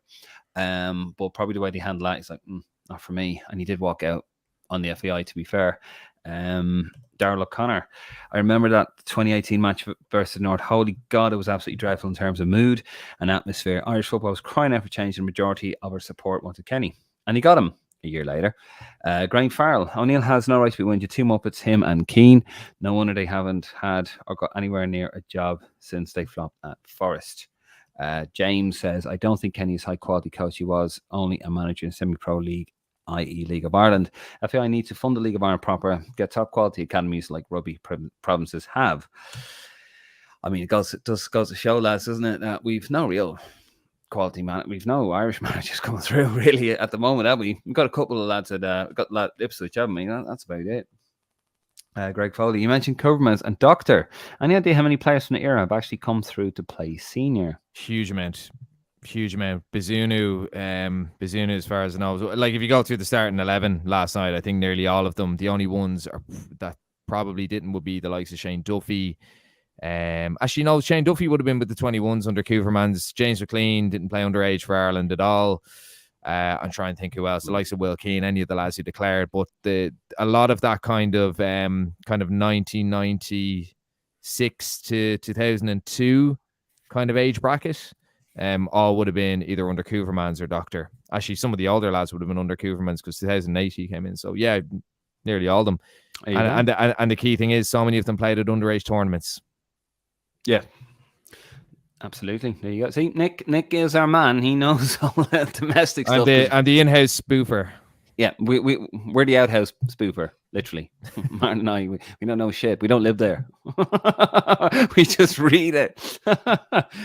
We used to get it off the ball before they started charging. Now we're fucked. Now off the ball, get off us. Just a reminder that we're free. We are free. Obviously, we couldn't charge for this. Do you know what though? Say which is one. At least we're the most honest podcast out there, and we let you have your say, and it's proper debate and it's passionate debate. It's not professional. I'm just conscious of time and stuff, but we do knock the FAI for some things. But I mean, they do get some things right, don't they, Dave? As you can see at the camera, I wouldn't say they got that right. Look at that. Next time I see you, Martin, bring a pen. I'll sign it for you. I'll bring a sharp. Lovely article there, Dave. I thought the program was interesting. Dave, your article was fantastic, of course. But I noticed in the this president's message, and you got the CEO's message, And they talk about the wonderful experience being down at the World Cup. Not a mention of Vera. So that's going to be quite interesting. And they do obviously put an advert in for the game, and they talk about what a summer in this bit, and not even a mention of Vera. So I think that's going to be very interesting to watch going forward. But yeah, we'll hold fire on that because we need to see what's come out here. This is going to take a while. See, here's the thing, right? And not you know, I'll defend the FAI a bit. Look, there's a lot of stuff happens here that they can't talk about publicly, and there's due process. And then on the outside looking in, you're looking at it going, excuse me, you're looking at it going, why aren't they saying anything? It's because they can't. And certain processes or whatever, and then, you know, certain things you find out later on. So we're going to hold off on the whole Vera Pauw thing because that all seems very, very strange. And I'm sure it'll all come out in the wash, and we'll be able to have a proper conversation about it further down the line, and that'd be very interesting. Darrell O'Connor, while the manager we get doesn't necessarily have to be Irish, I read the GM article. Good man. On Irish managers, great points made. Who was that? It was Bills, I think. Bill, good man, Bill. Real lack of them across the water, which really limits our scope. Sorry, that was an M&M. Well, at least I used the cup. I got these in Paris, actually. They're quite tasty. Jesus, Dave. Well, I'm giving a bit of, you know, you don't get this sort of stuff on off the ball. You wouldn't fucking pay for it on off the ball to hear you talking about your peanut allergies. Well, they wouldn't have M&Ms. They probably have caviar and all that kind of stuff. I mean, they're sponsored by like William Hill, and they have like events and stuff, and they're still charging for sponsorship, or they're still charging for subscriptions. Anyway, Danny Lofty. But by the way, best luck to them. Actually, whenever I spoke to any of the off the ball lads, you know, they ignore me very well. So you know, I'm just joking. No, I might get media trained off them to be able to ignore you. I know they're all right. I mean, look, we got to do what you got to do, haven't they? That's their bread and butter. And honestly, best luck to them. Best luck to them. Danny Losty, defensively, we're fine, and up front, we're okay as well. Simply no midfielders of any quality. And that's the thing, isn't it? That's if you know midfield, you can't do anything. You need midfield. Liverpool proved that last season. You need midfield. That's where the game's won and lost. We have a developing midfielder, don't we? You know, like cousin Will hasn't really had many caps yet, but you know, hopefully. No. And again, I'd say the weirdness of the positioning last night, you know, cousin Will's only developed into this kind of holding midfielder kind of thing. He was very deep last night. Southampton have been doing that with him this year. And now it's like, oh, well, we'll put him in there. It's kind of by luck. It wasn't by Stephen Kenny's design that he was going to play him in there. And he wasn't brilliant when he came on last night, of course. But, you know, I think as a family member, I'd like him to do well. No, I mean, he will. He will. And he's come back from an injury as well, hasn't he? So, John Foy compliments Nick on knowing his stuff. Yes, he does. We haven't, you know, he serves his purpose. He's going to go for the Portuguese youth team in a minute as well. I'm about to jump ship to the burgundy and green machine. So get the most out of me while you can, lads. Jesus. James, maybe we can take note from rugby. Maybe ask RFU how he built success in terms of youth development and that. I'm an Irish rugby fan. Remember the 1990s rugby? Irish rugby was horrible. Now we were great. Good old Cork Constitution and all that jazz. Yeah, remember it was dreadful in the Five Nations. Well, school system is certainly a way to develop things. And as someone involved in the football school system in this country, I can tell you, and if any of them are listening, I've no problem saying this, they're a fucking disgrace. They're a fucking disgrace, the schools committee and the FAI. Absolute amateurs. You know, and you could have a competition. I think I said to you the other day, Dave, you could have a competition where there's 60 teams and about fucking 40 of them will get kicked out because they didn't put a fodder over a name, or, you know, because they didn't play a game at 12:15 when the game should have been at 12. Nonsense. And if you look at the schools rugby, again, two different sports. There is a certain dynamic of school. There is a certain organization and ethos in those schools. But, you know, if you had a successful school systems, if you had funding for coaching to go into schools and give a bit back there, you could have a very, very, look at the States as well. Look at the high school systems. Yeah. You know, New Zealand with the rugby. Exactly. And forced at gunpoint to play rugby. And the other thing with New Zealand is a lot of the time before they play rugby, a lot of them play football beforehand, you know, to help build them up. And then they go into weight categories and things like that. So if you got the school systems right here, we could be onto a winner. However, The school system is run by fucking amateurs and arseholes, to be completely honest, having dealt with them for so many years. And I'm only saying that because they're doing the kids out of games, and it's fucking disgraceful. And if anyone is listening from the FAI Schools Committee, like I'm not, no, Dave, it's not even a funny thing, but like I implore them to actually to make a change and to actually address it, because as a coach within the school system, it's absolutely ridiculous what they're doing, and that's a massive reason why there's such contrasting views between the football and the rugby with the school system in this country. And fair play to the clubs, by the way. Fair play to the likes of Kevin's. Fair play to the likes of Belvedere. They're doing unbelievable work. You've unbelievable volunteers, very committed coaches. That is one of the good sides of the FAI. But the schools committee, which should be pumping out players, They have failed young footballers and young coaches in this country. No, I just thought you were well said, by the way. Shame on them. Jesus. Seriously. That's what you really think, Nick. Yeah. No, I thought you were going to go with another thing in the FAI. I thought you were going to like start swearing at them or whatever, but good thing you didn't. No. I agree. Well said. Graham Farrell, that's what Dunphy said in his column, and I agree. We lack creativity since probably Houlihan. Don't remember any decent centre midfield that we've had that wants to get on the ball and create stuff. Well, we have Jack Bourne, but don't tell James McLean that. No, he is right. We don't have a player like that. Robbie Brady, too injury prone. We don't have anybody who can. Even Robbie Brady actually wasn't that sort of player, was he? You know, just somebody who could just sit behind the front two and just do something like a dink or a little slide pass. You know, like a little through ball, kind of out of nowhere, like a little flick that Houlihan could do.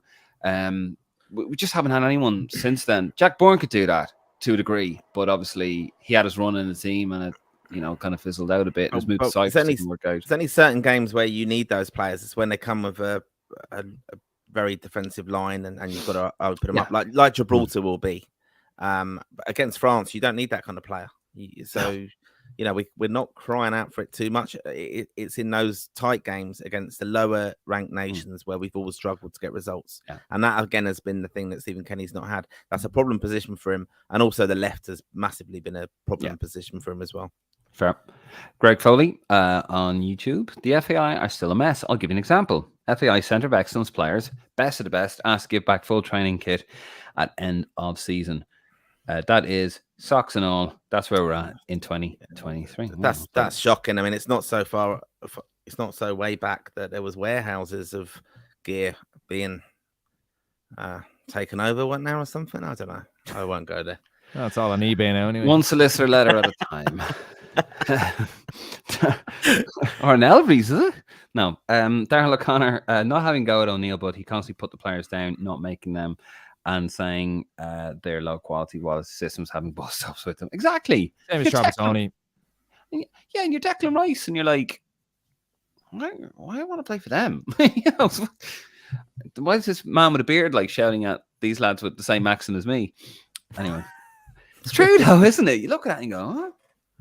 Darrell O'Connor, one of my favorite things about Kenny was he always picked them. He did, and actually to the detriment of Stephen Kenny. He does. You mean he does? He's still doing it. He does. He is. He's still in the job. Yeah, and he still bigs them up. To be fair, and that's why he love him, and he do love him. And and I'll say it again. I said it last night. I said it looks like they weren't playing for him. I got that wrong. I saw they were playing for him last night. They knew what was on the line last night, and they gave everything they had. It just wasn't enough, was it?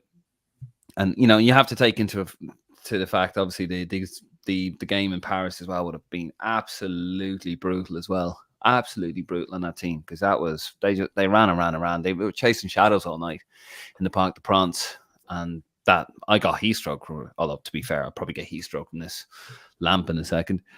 Where am I going? Darrell O'Connor. Players all seem to love him. Interesting though. McLean saying he needs to reflect and for a change. Not sure if he means himself or management. I think he probably means himself, to be fair. Danny Lusty, Conley causing Van Dijon problems. Seriously? Van Dijk, I think he means, What? Yeah, Van Dijk. Yeah. Conley? No, I had said if Conley could have run him, Tell you what, he found Danny Martin. He found it hard to cope with Ogbene, who is a very limited player, so you never know. They turned the nose up on it. There was one in the box, And I was watching a replay, and and he had a Benny shirt, and he was ripping it off him. Benny was doing the same thing. It happens all the time. You know the way every year they say we're going to stamp this out, and you never do. And he was reefing the shirt off like Benny in the box. One of these days we'll get it. Brian Murphy, sadly, Kenny out of his depth. James, like 1990s rugby from Ireland was really poor. We could barely win games or anything. Now best team in the world because the grassroots of the game is healthy, unlike football, which FAI fail in. And the thing is, James, they need £1 billion. And the FAI were right to do that, by the way. And that's not an indictment on the current FAI, to be fair. They went to the government and said, we need £1 billion. And they're right to do it. They were absolutely right to do it. That is 30 plus years of neglect. Probably longer than that. But, when the money came in with the Charlton era, pure neglect. We're 30 years behind.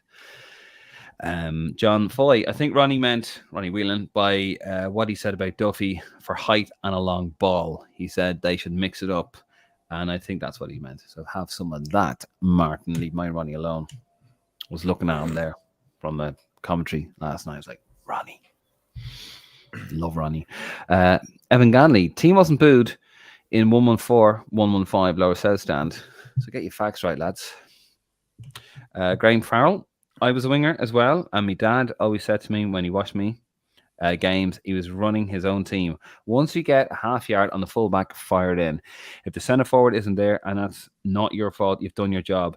And that's what I always did. I hate when wingers try to beat defenders 4 times. McGeady used to drive me mad.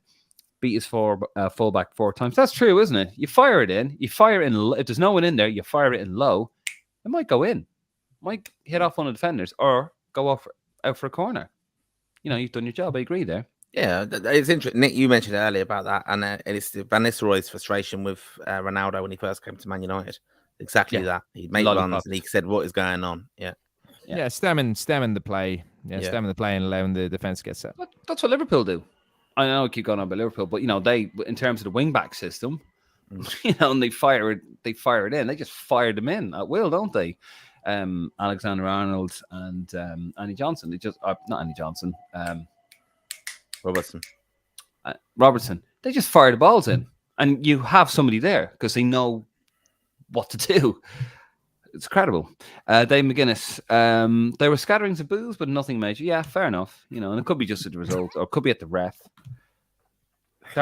What? Oh, just nothing there. What? What's going on? Nothing. Man, we're tight in time. Yeah, There's more important things. Oh, well, actually, there's not. But look, we'll ignore it. Yeah, Darrell O'Connor. Jesus, is that why the picture's blurry in the background, Nick? Is that gas? Is it? Is that possibly? Yeah, possibly. Darrell O'Connor. I do live very close to Sellafield. Yeah, we might have an accident tonight. Darrell O'Connor stayed to clap the team, but Kenny didn't really move out of the halfway line whereas he'd normally come close to his part. He's probably worried he's going to get a little bit of abuse at him, to be fair. Archduke 8199. That throwing scenario, what Martin mentioned, was absolutely bizarre. The crowd in the East Upper Stand went mental. Yeah, between McGrath and as well, it was just Manning. Oh, that was just epitomised. I actually do wonder what Ronnie Whelan thought that.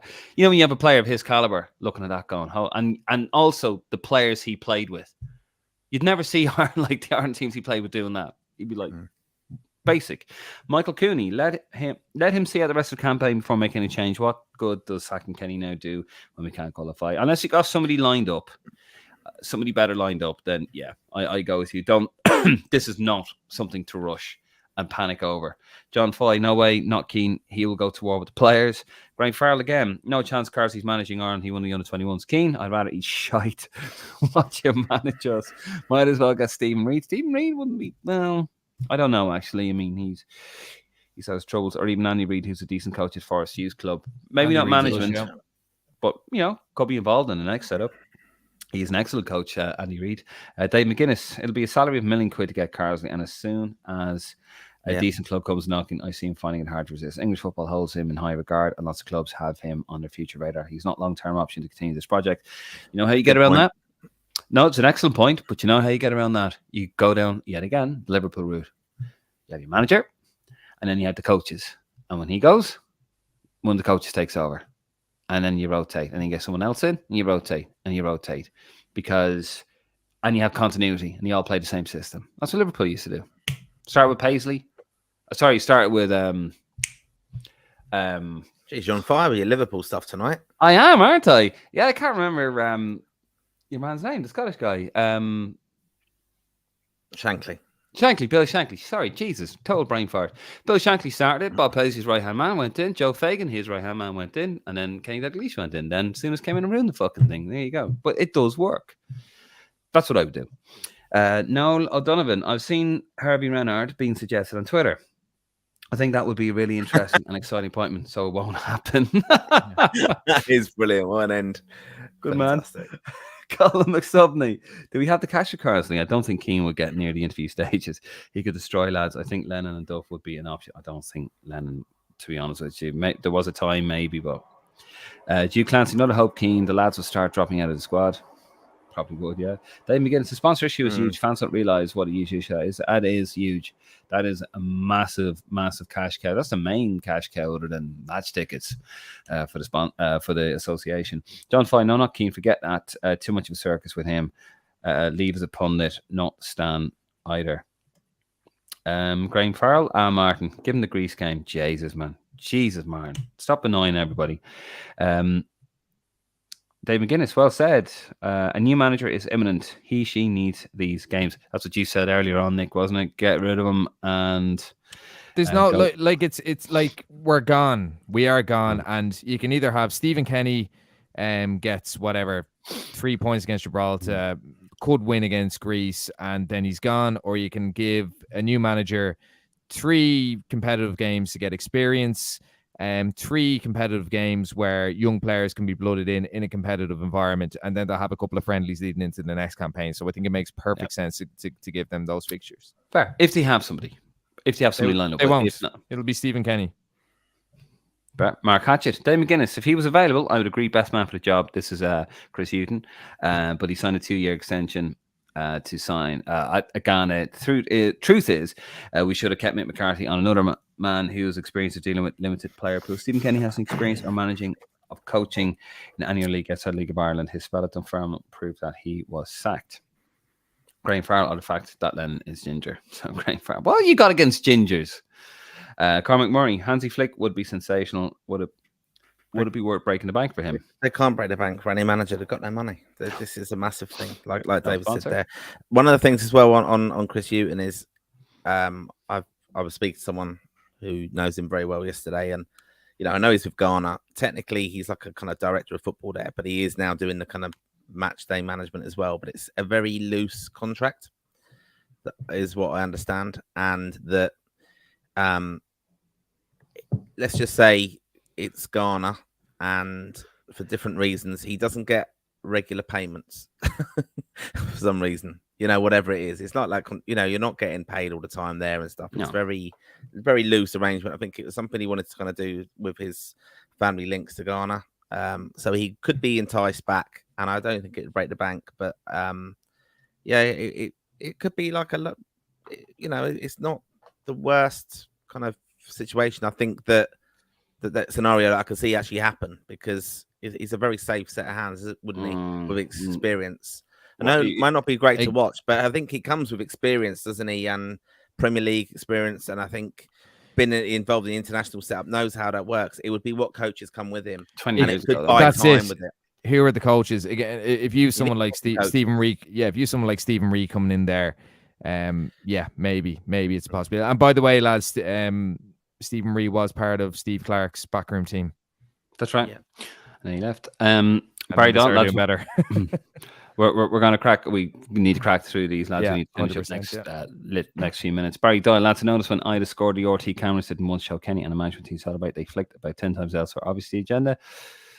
Probably more confidence into that. Yeah. Dave McGuinness, spot on, agreed. Good comments here. I'm in the Newton camp. I've been in the camp since Trapp went. I think he'd leave for the Irish job, as you said, Martin, and I say he has an out in the contract for certain roles. I may be wrong, but I say he does and he wants the Irish job. But I'm sure he wants the Irish job because, let's be honest, look, he went for the Ghana job, but would he have gone for that if he had Premier League interest or Championship interest? No. And the last Championship club he managed was Nottingham Forest, who we left at bottom of the table, or near the bottom of the table, who are now in the Premier League under Steve Cooper, doing really, really well. No. Chris Hughton, not for me. The football will be absolutely dire. Barry Doyle made a good comments from the Green Machine to train up. James Agnew, same man. Good man, James. I saw him on the ground as well, actually, came up to me. Good man, James. He is a lovely man. Graham Farrell, yes, but the FEI lease it. That's to do with the Lansdowne. John Foy, the pun.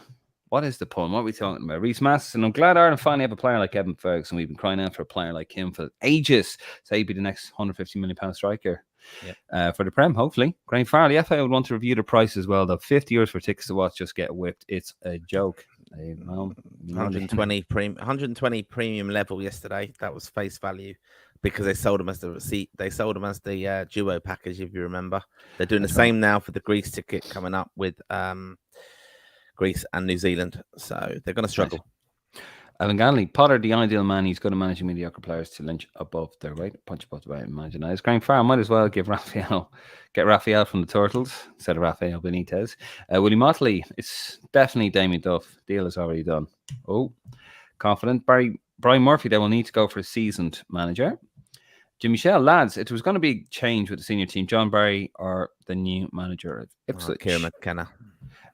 Graham Farrell, Michael Carrick could be out on his arse sooner. Burr wouldn't be surprised if he gets linked. I'm sure everyone will get linked. This is an exciting project. Don't mistake that. Then again, as important as the plan is, I can see it being discarded in lieu of box office marquee appointment. Data track sponsor and puts bums on seats. We are 4 odd years without a sponsor. It's unsustainable. I agree, by the way, David. I do agree. The plan is important. That's what I would go with, but that's why I see Roy Keane getting it. Evan Ganley, our crossing last night was horrific.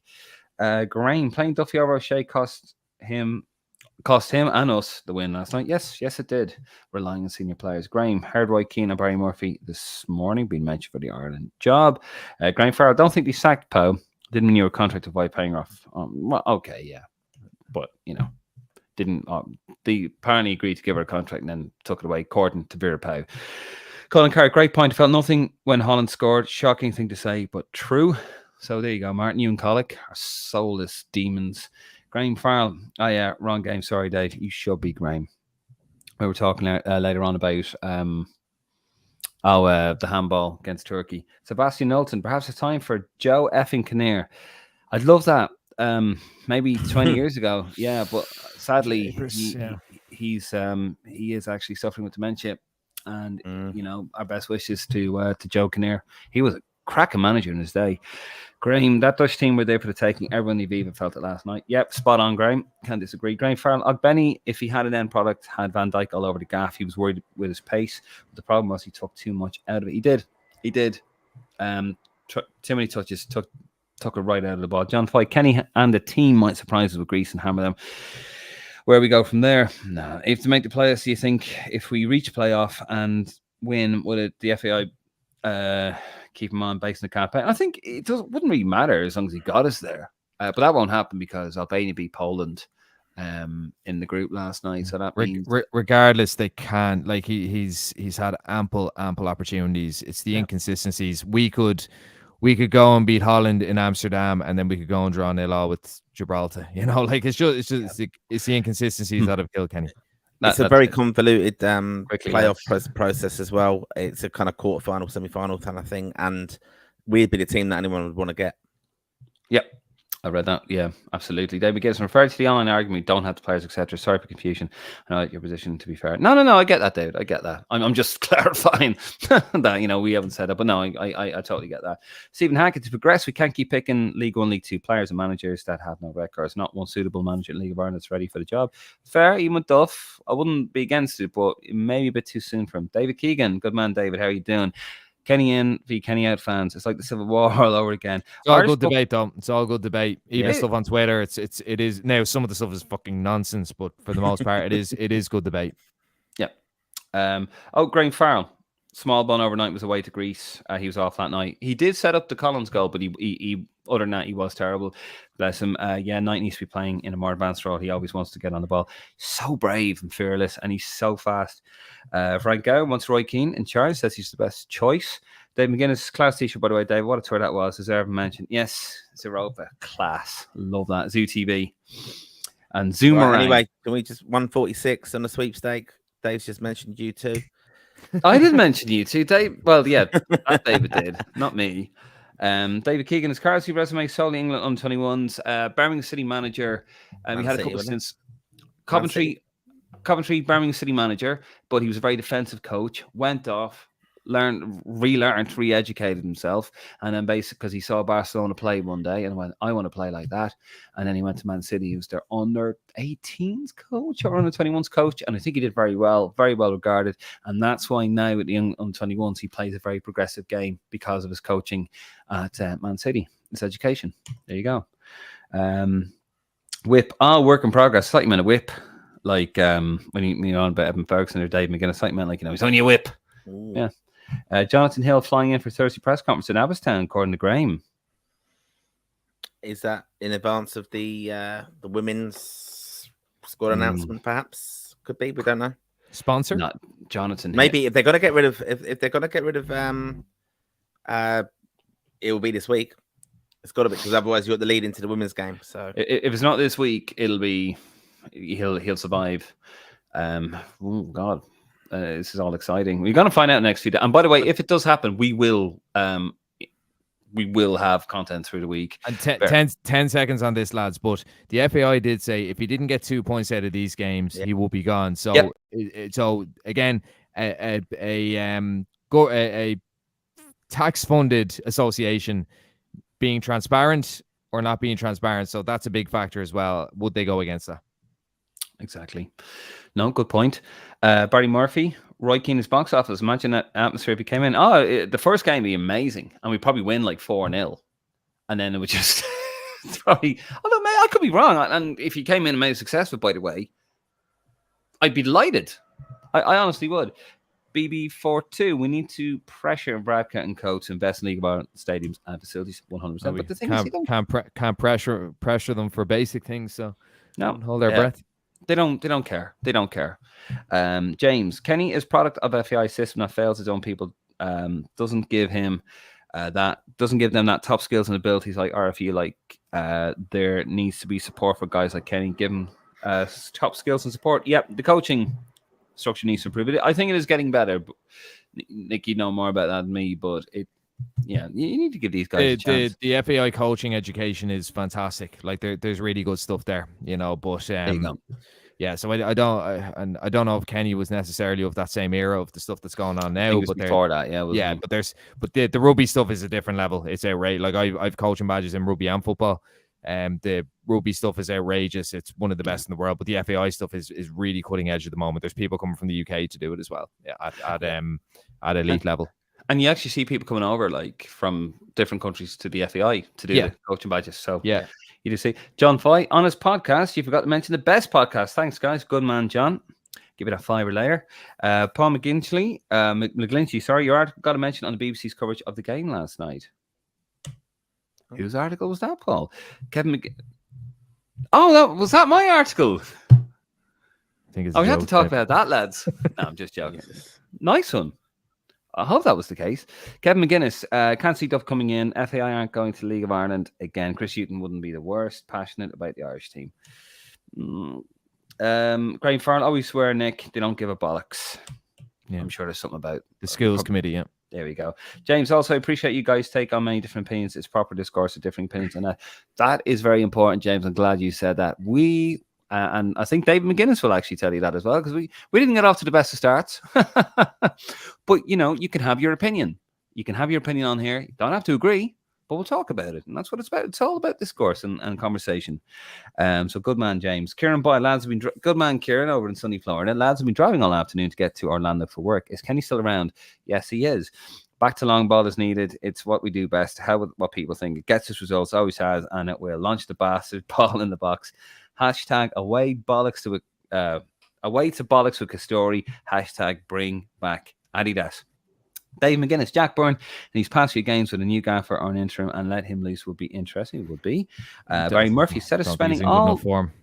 If he's in good enough form, and he's a good player, he's a very good player. Just don't tell James McLean. Barry Murphy. Political this one. Instead of spending all this money on housing Ukrainians, I've had to spend it on a new national manager. Oh, Jesus, Barry. That's the views of are independent of some of our listeners and not necessarily Green Machine podcast. Not our. Yeah, no. We don't share that one, Barry. But okay. Glenn Forbes, question about the FAI. Any insight to why Noel Quinn didn't stay with the FAI? From the impression I got from his statement at the time when he said he wouldn't continue, it sounded like there's still an element of Delaney cronyism still lingering. The reason I ask is if we want to fix soccer in Ireland, it needs to start with the FAI. Thanks so much for a great show, fellas. Thank you, Glenn.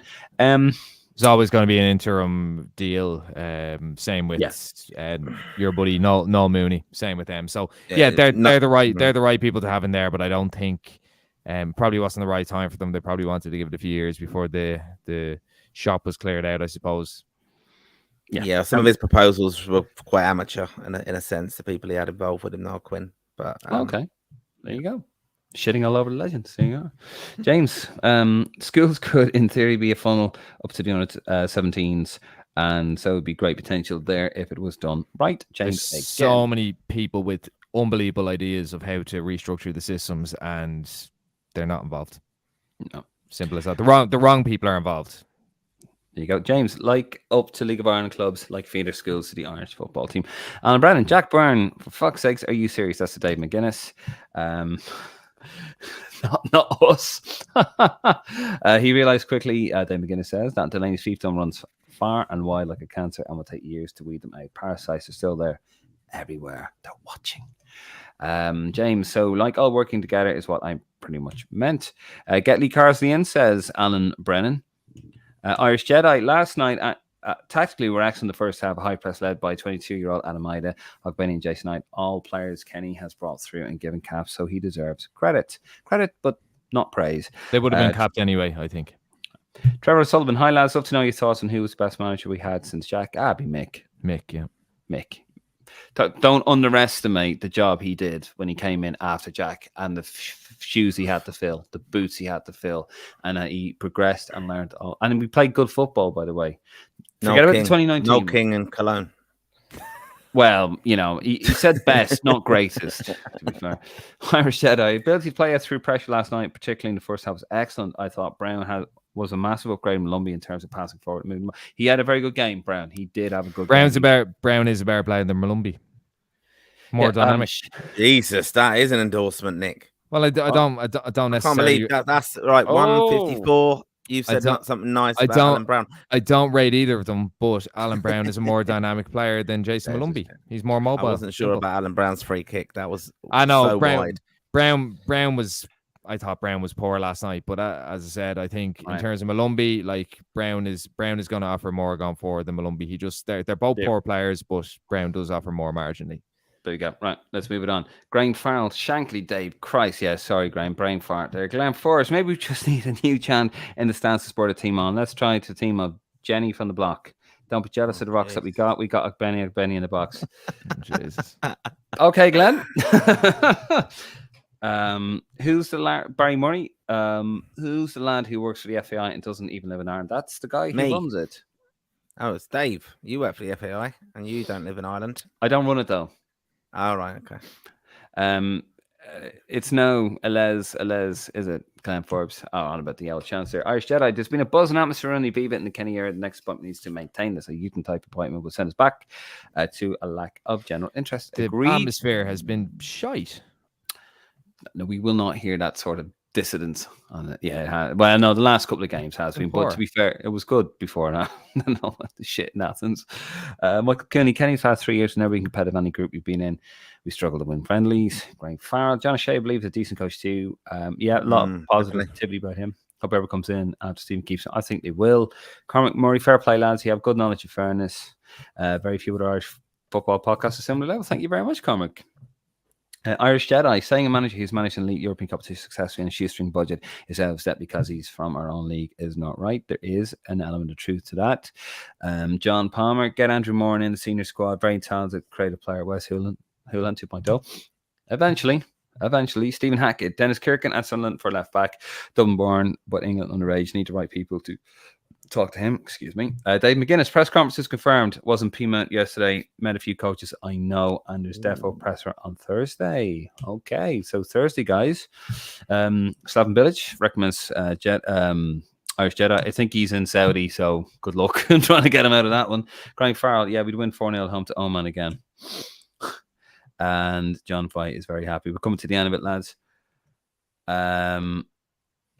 And we got Archduke 8199. Well done, lads. An enjoyable watch with some good points made. Well, I'm glad we were only on for what did we say, lads? We'll try and get a half an hour. Half an hour. But you know what? That's what you guys at home do for us there. You keep us going, and we thank you so much. We're going to leave it there. Look, we will be back if there is any more, obviously, on the Kenny situation. We will try and, if we can, we'll do a live stream, we'll do a podcast, we'll do a solo, whatever, and we'll get our opinions out there, and we'll try and then eventually, ultimately, get your opinions on if there is any movement whatsoever.